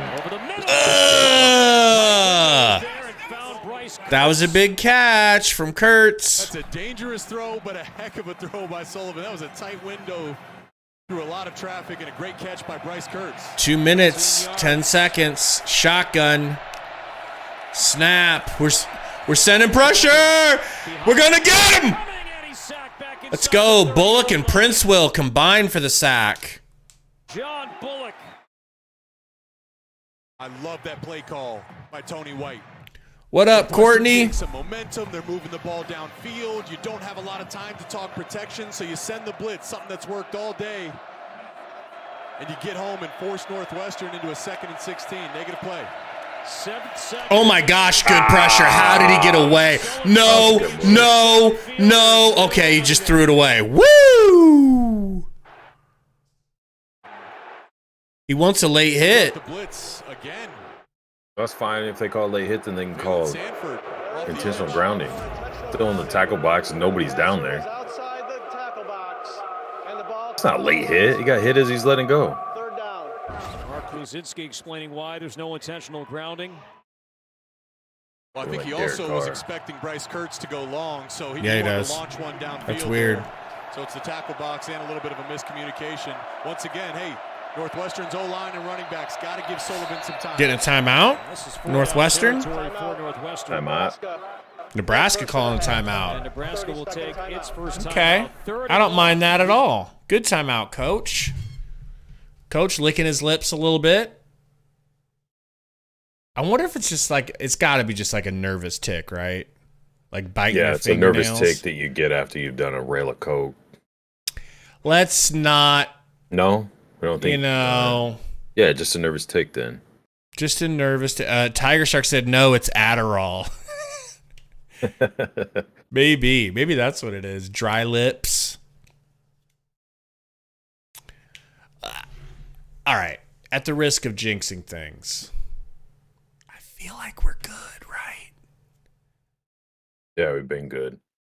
I feel like we're gonna handle business, right?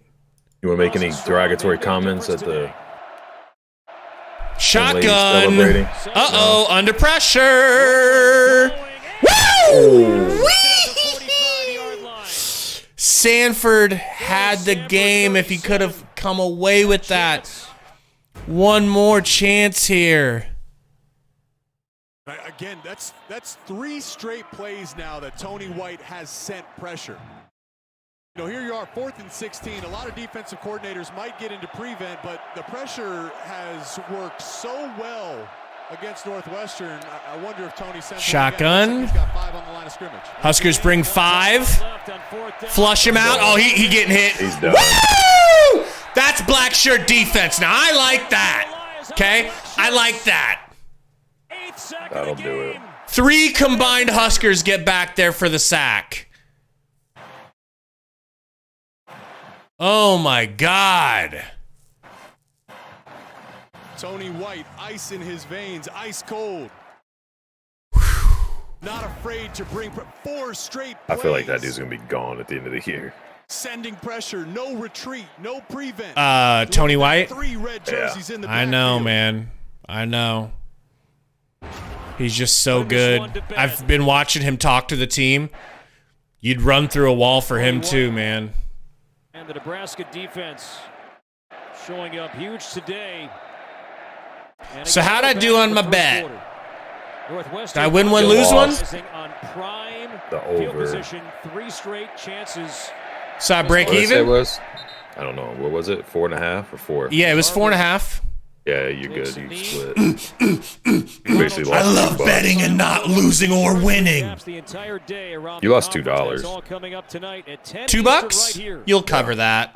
He'll cover that. I'll double it just to I'll tip it for you. Double it and give it to the next guy, okay?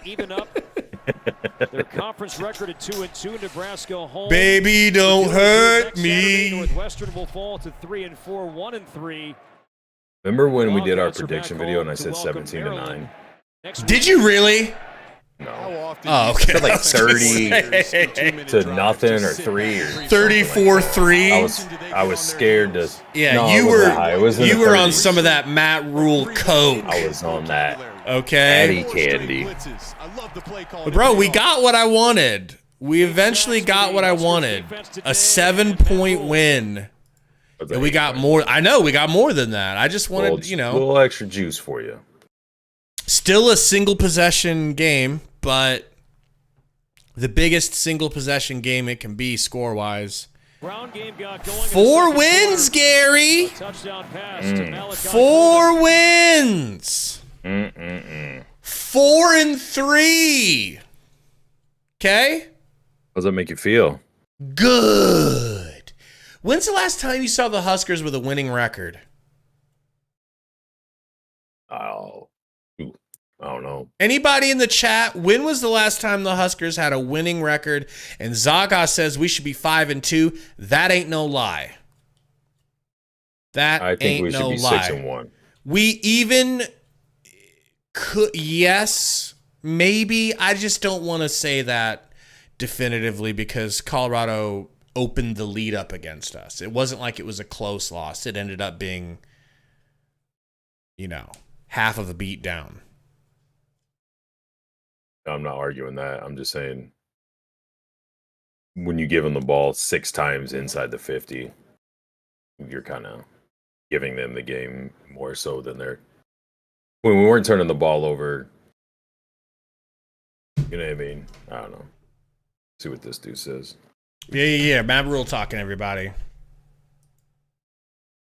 Back to Malachi. Coach Osborne came in this week, and Ron Brown's been trying to get us to run that. Coach Osborne drew that up for us one more time, and I turned and pointed up to his box. So it was pretty cool. But the defense, they hung in there. And what I was proud of is there was the early adversity, the turnovers. The defense just kept playing.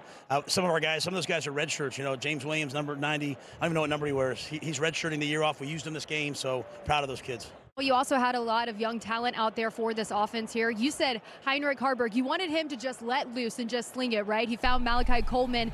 He, along with all these freshmen, they really stepped up here today. What do you make of just the trust Heinrich had in those guys? Well, it certainly wasn't a perfect day, but you make a big play like that. That's how you win games. That's how you win Big Ten games. And Malachi, that's one of those routes that you never think you're going to get the ball. You just run your heart out for the team. And I think everyone's got more open worried and went about and made the Gabe play. So has happy to for say him, anyways. happy for Jalen, Jaden Doss. Losing Billy was really hard for us. He's the heart and soul of our offense. But those guys stepped up. Do you have any updates on him and his injury? I don't. It didn't seem like he was able to be out here for the second half. So hopefully it won't be super long and super serious. Ethan Piper looked like it was a little bit worse. So we've had a tough go of it at the receiver position, but we'll find a way. All right, thank you so much, Coach. Congratulations. Appreciate y'all. All right, Brooke, thank you very much, and we thank Matt Rule for his time. Dan the Cornman says, I like it when we see 8 sacks on our side. Seriously, man. When we watched the Howard versus Northwestern game, dude, Howard was looked like he was going to straight up injure Sullivan. So I really felt like we were going to get some sacks, and I'm glad we did, man. It's time, Gary. I hope you're prepared. You're well fed. All right, you're fat and happy. It's time for the post-game show. Brought to you by DoorDash. So much from this, almost, I want to say, over eventful game to try and sift through. It was eventful. You start the game off with an interception, first play. You stop them. You get the ball back. You turn it over again. We had several big injuries. There's a lot to talk about, people. Gary's just the penalty now. The injuries are the big thing to me, because now you're losing. Like when you lose receivers and you're not a pass team and you're not good even with those receivers at passing, it's like, yeah, this sucks. It's a starter or a key guy who knows more of the playbook. But like, as bad as our offensive line's been for years, and even throughout most of this year, I feel like this year overall has been better than previous years, and progressively they've gotten minimally better. I don't want to twist it into like, oh, the offensive line's looking great. I'm not saying that, but a lot more, I don't know, tolerable or whatever you want to call it. But losing those two, and then who else did we lose? Kemp, right? Kemp, Piper, and then Piper and Scott. So depending on how long they're out, but I mean, we've had like season-ending injuries damn near every game this year at one position or another. We might have got a couple more this year, or I'm sorry, this game. So I don't know, man. It makes me worried if you keep taking out key spots and key positions, that even as you're trying to incrementally get better going through the down stretch of the season, like, I don't know. What do you not care about it? Like, you just like, whatever. We got side note, that is a dope ass Cornhuskers hoodie.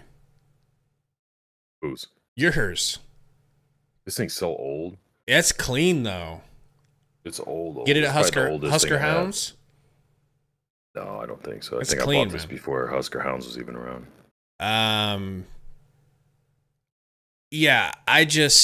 Kemp's hurt, Tiger Shark, early. He got hurt early. Dude was laying on the ground, his arm was doing this. Swear to God, dude, his arm was twitching like he was seizing up. It looked scary. Might have been a stinger, right? You know, might have got a pinched nerve. I thought he was shit. like, shit. Like, you know what I mean? Because then he was limping later. So I thought it was like a leg injury, but I don't know. It actually did look like a leg injury because he was limping. You're right. So, yeah, we lost some good players today. Couple of them holding their knees. So it's just probably going to be one of those post-game press conferences from Matt Rule where he's like, you know, yeah, we lost this guy for the year. Like you said, we've been hearing that from him all season. Yeah. It's like he has to deliver bad news like a doctor telling their loved one that their, you know, spouse is dead. Like, wow. The vibes, like, you know, the mood when he has to tell people is just like, he's so sad. But Huskers found a way to get it done. We did our pregame. We said, you know, I titled it Huskers could destroy Northwestern, and they could have destroyed Northwestern, but at least they got if they had any offense. So I think I want to do a chat poll. Can you guys answer this chat poll? I want to know, do you guys think that it's time for Jeff Sims? And keep in mind, Harburg had 85 passing yards, and 50 of it almost came on a one touchdown pass. So, I mean, basically the dude threw for like 30 yards, 35, 37 yards, some shit like that. I feel like we're starting to see... I kind of feel like we're starting to see Harburg, like, peter out a little bit and, like, level off at... Hopefully this isn't his ceiling, but it kind of feels like we're seeing his ceiling, which is he can do a better job at not turning the ball over most games. He can run pretty well. But Tiger Shark says Sims has 7 turnovers in 7 quarters, I think he's saying. 39 in his career. No way. Way more than anyone in the entire Big Ten. Gavin says 79. No for Jeff Sims. Yeah, so far we're at 70-30 no on Jeff Sims. What do you think, man? Yeah, guys, we'll have the post game up soon. Go ahead. There's no way I'd start Sims over Harburg. Like, now, what we were talking about, you want to bring him in for a series here or there, or you've got, like, within a series, you bring him in for 2 or 3 plays, especially if you can get a first and extend the drive or something. Like, I'm fine with that. I like adding wrinkles to defenses and doing shit like that. And I think he's different than Harburg, even though they're pretty similar overall. But I agree 100% with all the no's as far as, is it like Sims time, like time for Sims to come back and take over? Nah, man. Like, I will give him, the one little thing I'll give him is the level of his games that he played in the moment, and the situations were far more stressful and not even close to what Harburg got brought into and was able to kind of get comfortable with and roll through. And other than the Michigan game, and even that's at home, excuse me, it's still not quite what that Minnesota or the Colorado environment were for him. But that's it. And, that's really just an excuse. Like, still at the end of the day, you got to go perform. And when he performed, people, like you said in the chat, sitting there giving you stats of what he's done. He hasn't done anything to show you that that's gone. We talked about when he was coming, the big issue from Georgia Tech coming here was he had so many turnovers, and it's like he never showed anything to let you know, hey, I'm past that. I'm not going to be turning the ball over. But everybody was high on him, excited at least. Maybe not everybody thought he was going to be great, but then he comes in, picks up right where he left off at Georgia Tech. Like, there's no reason to think that if you go to him as a full-time, we got to open up the full playbook and pass, run, do all that stuff, that he's fixed turnovers somehow. You know what I mean? Like, I agree with what you said. He's a great teammate, things like that. It shows, like, looks like he's a high character guy. I think he's explosive. I think he's, especially that short, from 0 to 100 deal is a big factor. I think his side to side, his size and strength that he can run with. Like, I think you could utilize him, but I think it has to be situational at this point. I don't think you could just go back to him as your starting quarterback.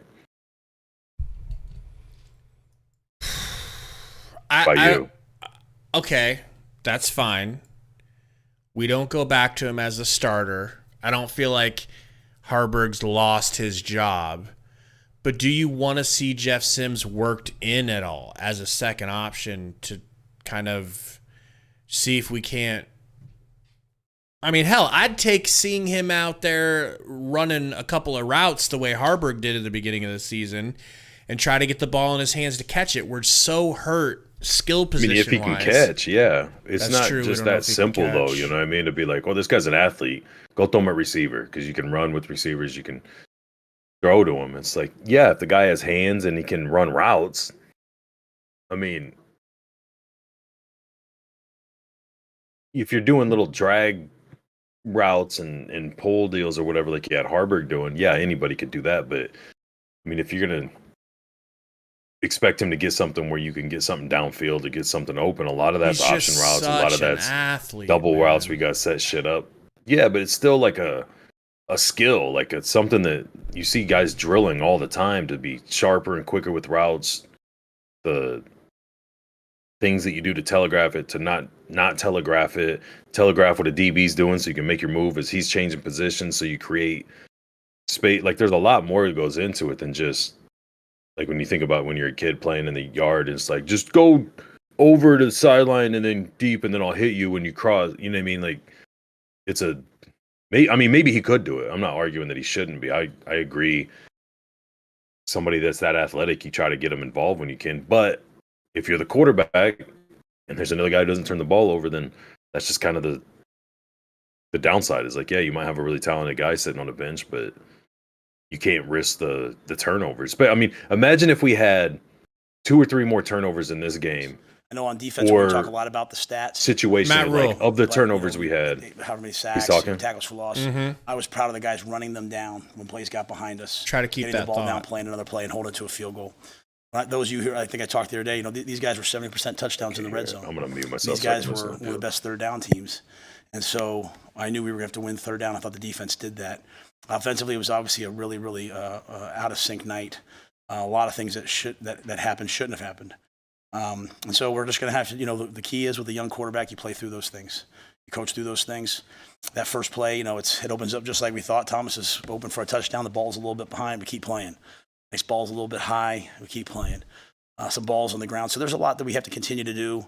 But I do want to tell you, and I want the people in Nebraska to know that I don't do anything theatrical during games. I don't point to the crowd. I don't point to my family.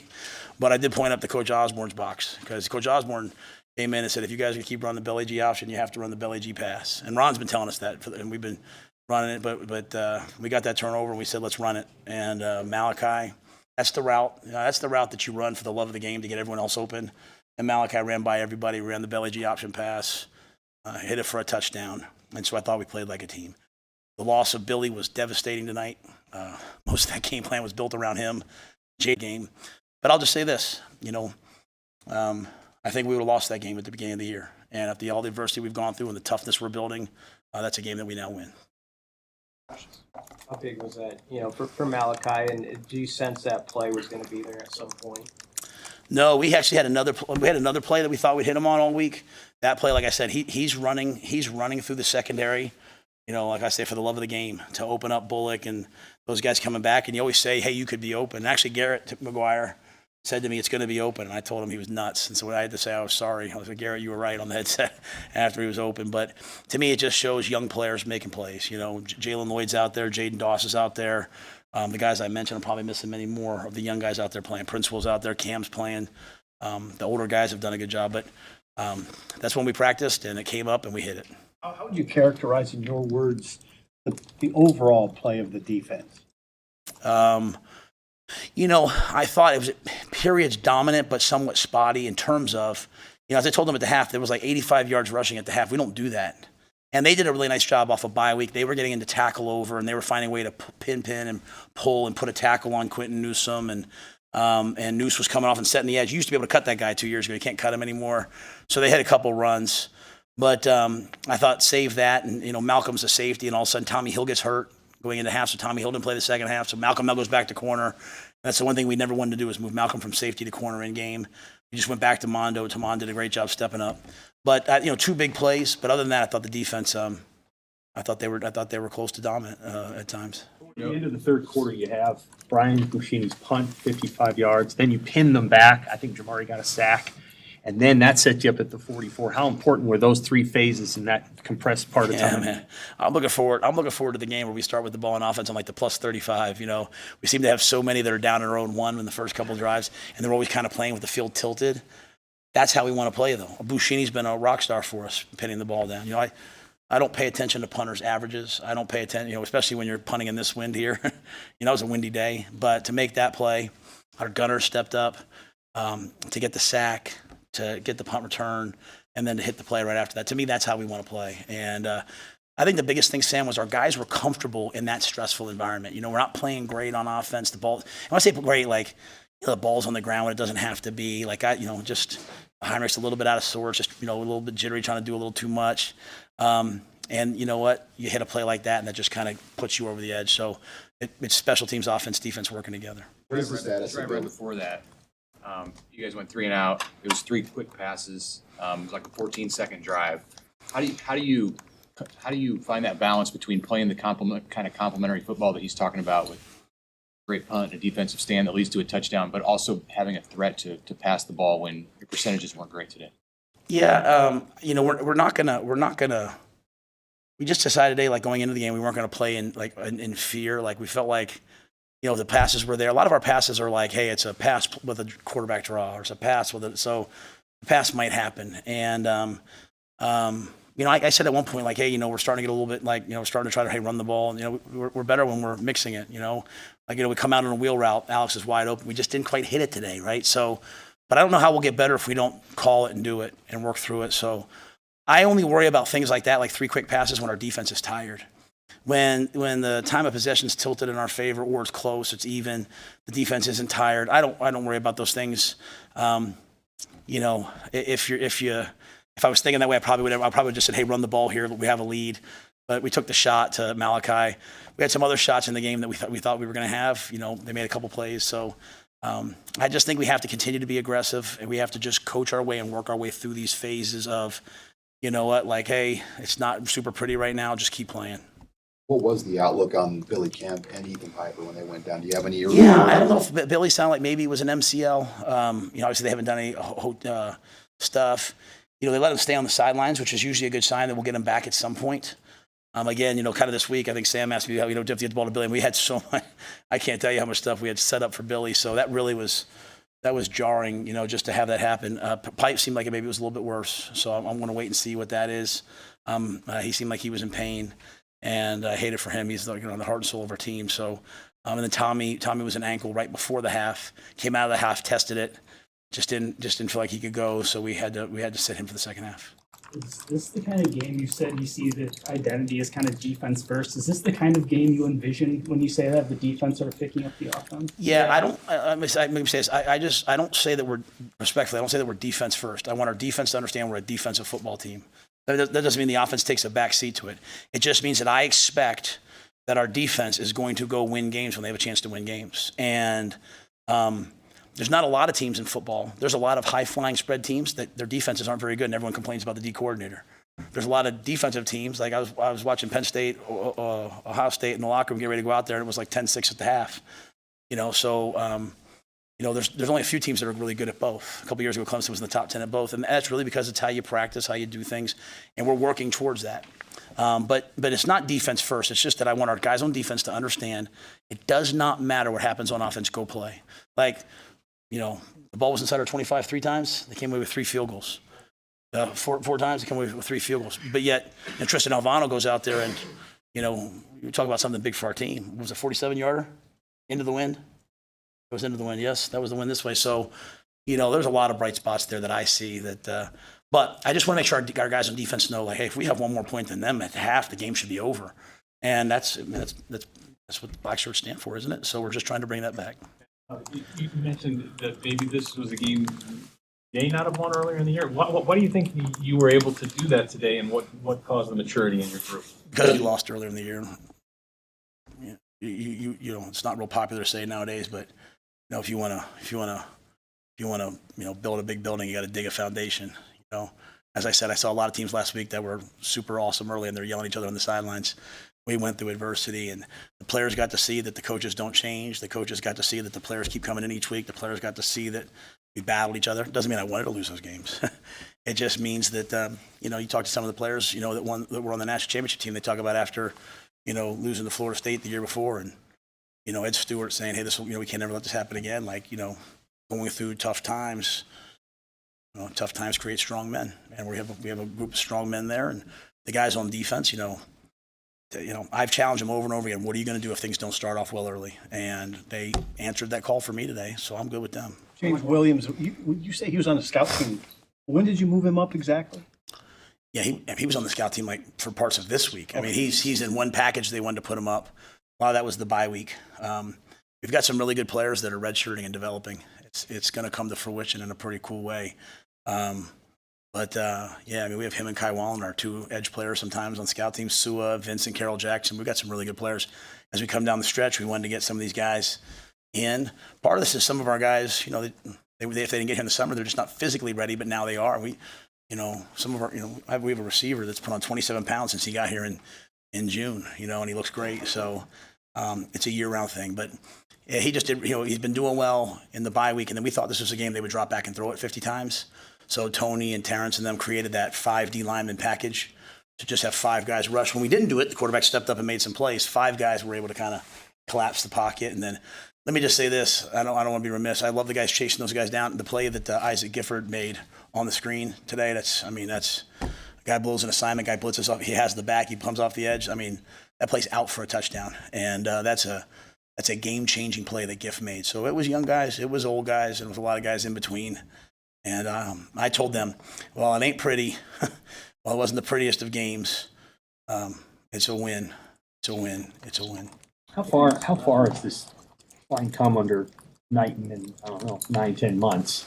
Because some of that obviously is scheme. Some of this, they're just beating their guys with moves and technique and all those things. Yeah, I think the credit goes to the players. I think Terrence has done a good job. I think a lot of it's the way we practice. We do one-on-one pass rush live. We do team compete live. They get so many reps about going against each other. The scout team, a lot of teams, probably more offensive teams, like their scout team, the defensive guys read a card and just kind of get beat. Our guys, we compete. James is hard to block in practice. So, because we do that, we allow guys, and I think a lot of credit goes to Corey and Kristen. Corey does an amazing job of lifting these guys. They lift 3 days a week during the season, so they continue to get bigger and stronger. Kristen feeds them. So a guy like James is coming from junior college. He's just getting better and better and better. But Terrence is an excellent coach, and I love the creativity today of all the different packages that we had, rotating guys in and out. What's made you want to embrace? You talked about reminding the guys about the Northwestern game a year ago that they were down, they were up 11 points and then gave it away. Why do you want to bring things up like that now, which seems to be maybe kind of a change for you from the beginning of the year? No. Yeah, that's a great question. I don't bring things up like that as motivation, like these guys got us, and I don't believe in that. What I do believe is that everything that happens to us in our lives prepares us for the next stage of our life. And most people, it's so painful they don't want to learn from it. But there's a positive application of pain. Like, it was painful for my wife, my kids, and I to go to games, right? And it was painful for me to go to games and have my kids sit there at Carolina and have them boo us. I'll be honest, when the crowd boos here, I kind of almost go back there a little bit. I can feel myself. It's one of the reasons why I came here, because I didn't want to go somewhere like that. You know what I mean? Like what I went through. So, but there's a positive application of that. I've learned, you know what, Matt, do what you think is right. If you want to go for it, go for it. If you're not. Same thing with our players. So my message to them, because Ron did a great job in Chapel for the guys that were in Chapel. I just said, hey, we haven't played 60 minutes of just us playing together. Let's try to play 60 minutes. I don't know if we did, because there were some, weak things, but we just kind of battled back and forth. And I didn't bring up the Northwestern game at all until I think brought it up at the game. I was like, the shame of the Northwestern game last year was there was a narrative that we lost because we had a surprise onside kick. What are you talking about? That's not why you lost. You lost because they scored more points than you. And I told them at halftime, stop looking at the coach to make a different call. Stop worrying about the play calling. Our players got to go beat their players. And so in the fourth quarter, I'm saying to them, how often in life do you have a chance to go back and redo something? Hey, we have an 11-point lead. Let's go play. And so I want them to understand that, because as they start businesses and as they have families, tough things are going to happen. And I don't want them to be like the people who are victims. I want them to say, this happened to me. I'm going to use it for good. I'm going to learn from it, and I'm going to move forward. So, but yeah, it's not a mixed message in my mind, at least Mitch. It's not like I'm saying they got us, we got to get them. I'm not saying that. I'm more saying, hey, why did that happen? Because we were worried about all the wrong things. Tonight, let's just go play the next snap, the next play. Don't worry about the offense. Offense, don't worry about the defense. Let's have each other's back, play together. Ethan Nation jumped in the game and played, and played well. So, that's kind of the message, if that makes sense. Anybody else? Thank you. All right, guys. Thank you. I'll see you again next week, huh? We do it again.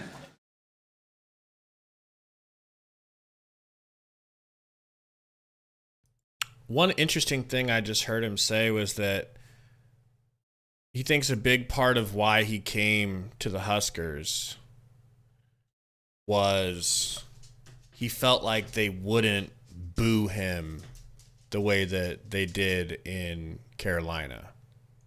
Did you catch that? Yeah, I was more focused on him basically telling you were wrong and I was right about the onside kick being why we lost last year. But go on. I wanted to see you dodge that a little harder. No. I actually didn't notice that part. So do tell. I'm just talking shit. No, he just said he's like a lot of people think that they lost the game because of surprise onside kick, and he's like, you were up 11, you didn't lose because onside kick, you lost because they ended up with more points than you at the end. Like those, whatever. It wasn't that big of a deal. I was just bringing it up to talk. You just think you're hot shit. Got it.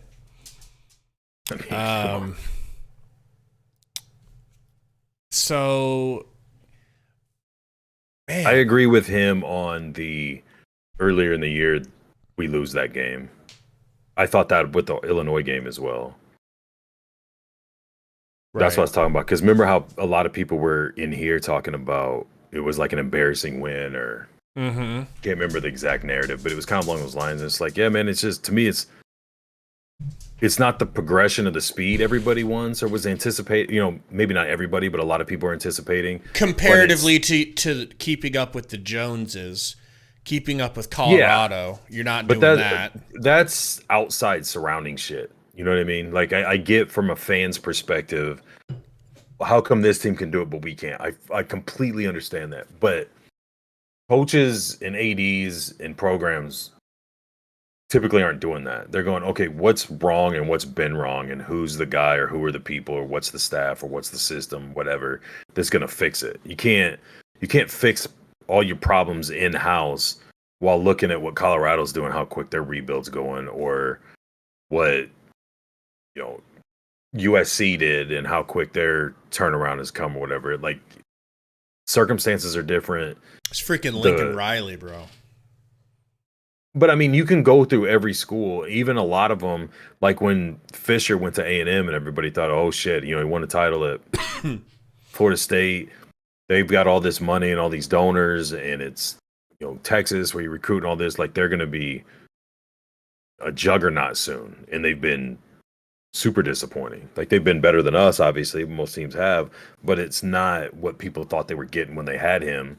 So it's like, both you can get expectations, or like you look at Colorado, how high they were on their team and their coach and their coaching staff the first 3 weeks of college football. And then now you've got we have a better record than them now, or the same record as them. So it's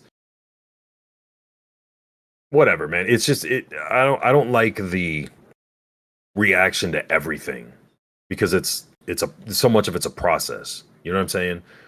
Like, if anything you're doing that's going to take a lot of time and a lot of steps to go from the beginning to the finished product, which ideally in this situation, you're never having a finished product. But I mean, to get closer to where you want to be, taking the temperature and reacting after every game or after a couple of plays or after a quarter or after a couple weeks, like it's the final product, is just going to get you good, bad, or indifferent. You're going to rush to judgment and most likely be wrong no matter which side you go on. You know what I mean? Because you've got these like ebbs and flows as you're going up or as you're going down.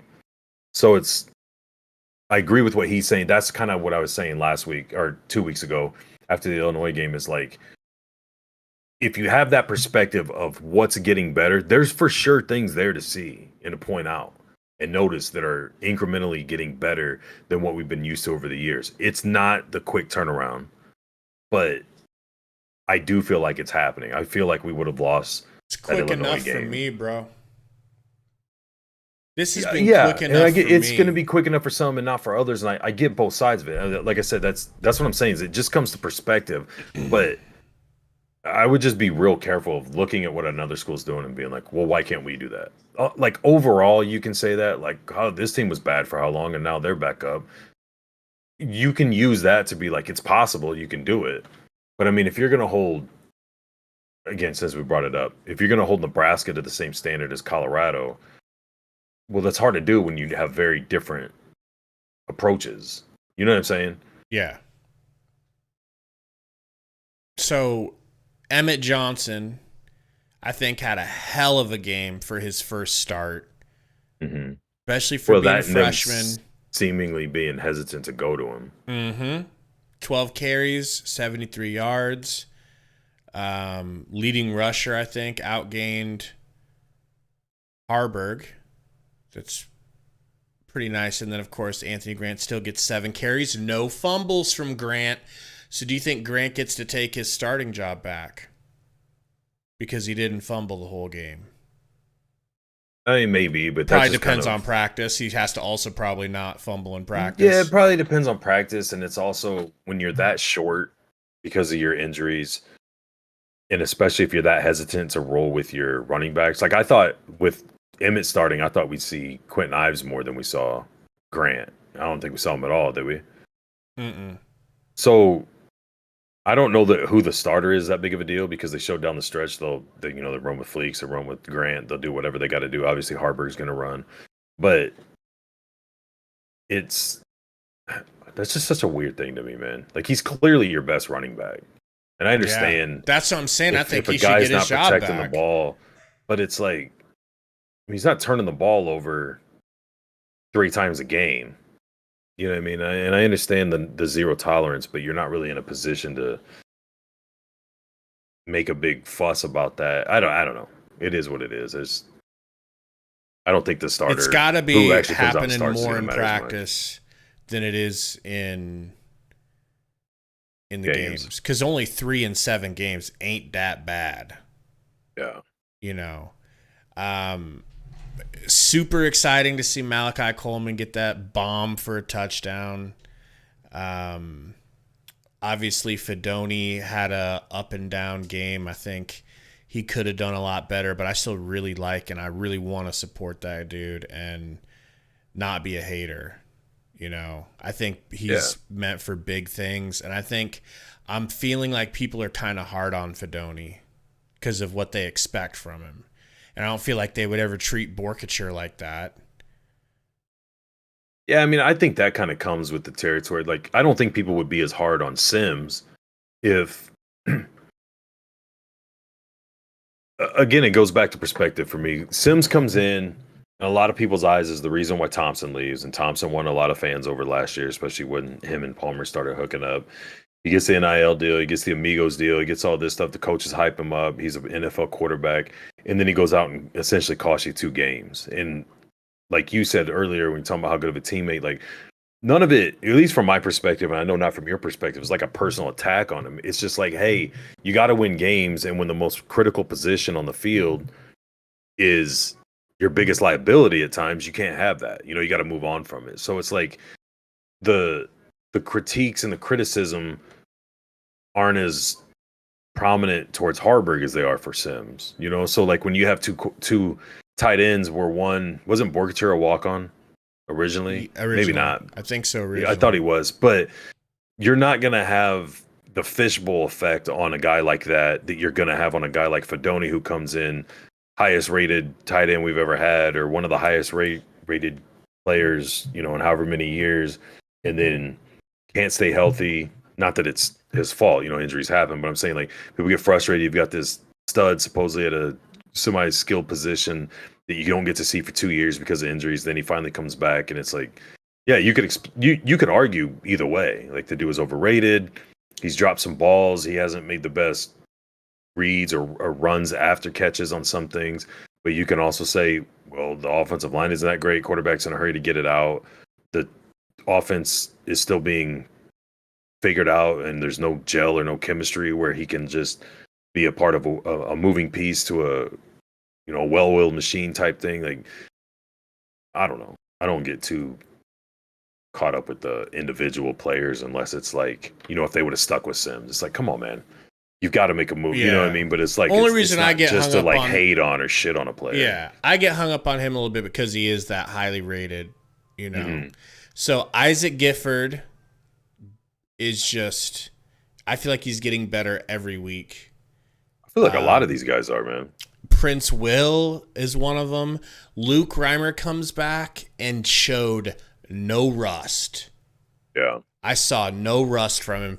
Jamari Butler, freaking stud. Malcolm Hartzog, I remember specifically that pass deflection that he had. He had a couple of nice tackles too. The polar bear got back in action. We saw some dominance from Hutmacher or Maker. Javen Wright, stud. Cam Lenhart, the future of this defense. Am I wrong? No, I think he's our best pass rusher, like right now. You think he's the identity of the defense already as a freshman?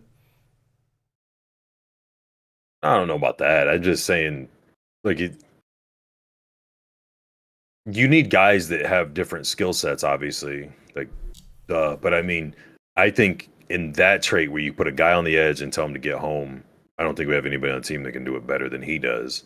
A lot of that stems from Hutmacher and Robinson, and when Butler's in there, and different guys like that doing things on the interior, inside of them, and then what the linebackers are doing. Like you said, how often, what's his name, Gifford and Bullock and things like that, you see them in the backfield help, like all those things go into play, man. It's just, I think that dude, especially as a freshman, like it just, you sit there and think of how good he could be in a year or two with as good as he already is. If he keeps developing. And then you heard what Rule was saying about, there's a lot of guys, young players that are on scout teams or doing whatever developing that are going to be like really good. And he's like, you can tell he's got that excitement about like, it's going to come out, like when these guys, when things turn over, like when you see that happening on field with young guys, and then that there's guys basically in the lab, developing, learning, getting stronger, faster, understanding their assignments better, their position better. Like it's just, it gives you a little bit more hope or something to look forward to than, okay, well, we're finally not losing to teams like Illinois and Northwestern, but barely, now we're inching it out. It's like, yeah, man, there's more, it's still climbing the steps type of thing. It's just baby steps right now. And Minnesota just beat Iowa. Yeah, I've been seeing people saying that in the chat. Beautiful. Aaron David, what's up? What's going on, Aaron? Said, sup, it's Zach and Caleb. Have fun. What's going on, Zach and Caleb? Me nephews. What's happening? Anyone else on defense you feel like you need to talk about? Yeah, I think Omar Brown has been slowly getting to a point where I won't be surprised if by the end of the year he goes over Newsome, or like going into the NFL, whether it's this year or whatever. I'm just saying, like, prospect wise, I feel like his star is really rising at a steady rate. Who else was I going to bring up? There was somebody else on defense during the game I was going to bring up. Chubba Purdy made a tackle, by the way. Shout out to Lil Chubba. Chubba Purdy did? Mm-hmm. On who? I don't know. He got a tackle, though. Stats don't lie, Gary. I don't think that's right. Says Chubba, he must have been out there on special teams. I'm looking at it right here. It says Chubba Purdy, 1 total tackle. Did anybody in the chat see that when it happened? What number is Purdy? Oh, you think it was the defender? Yeah. I think Purdy's 12, right? Yeah, I think so. Tiger Shark says 12. Don't try to take this tackle away from Lil Chubba. I'm stealing it. I didn't see very much of Mekhi Bayer or MJ Sherman. Mekhi Bayer was in there a little bit. A little bit, and I saw Sherman get pushed around on one play. I'm not saying he constantly was getting pushed around, but one of them I saw him get pushed the wrong way on like a misdirection or something. And I just have such high hopes for MJ Sherman. Love to see him getting more than one tackle. Tiger Shark said MJ Sherman has anger issues. LOL. LOL. Yeah, MWI doesn't want you taking Purdy's moment away from him either. That'd be wrong. They probably gave one of Omar Brown's tackles to him on accident. Well, we'll keep y'all posted on that.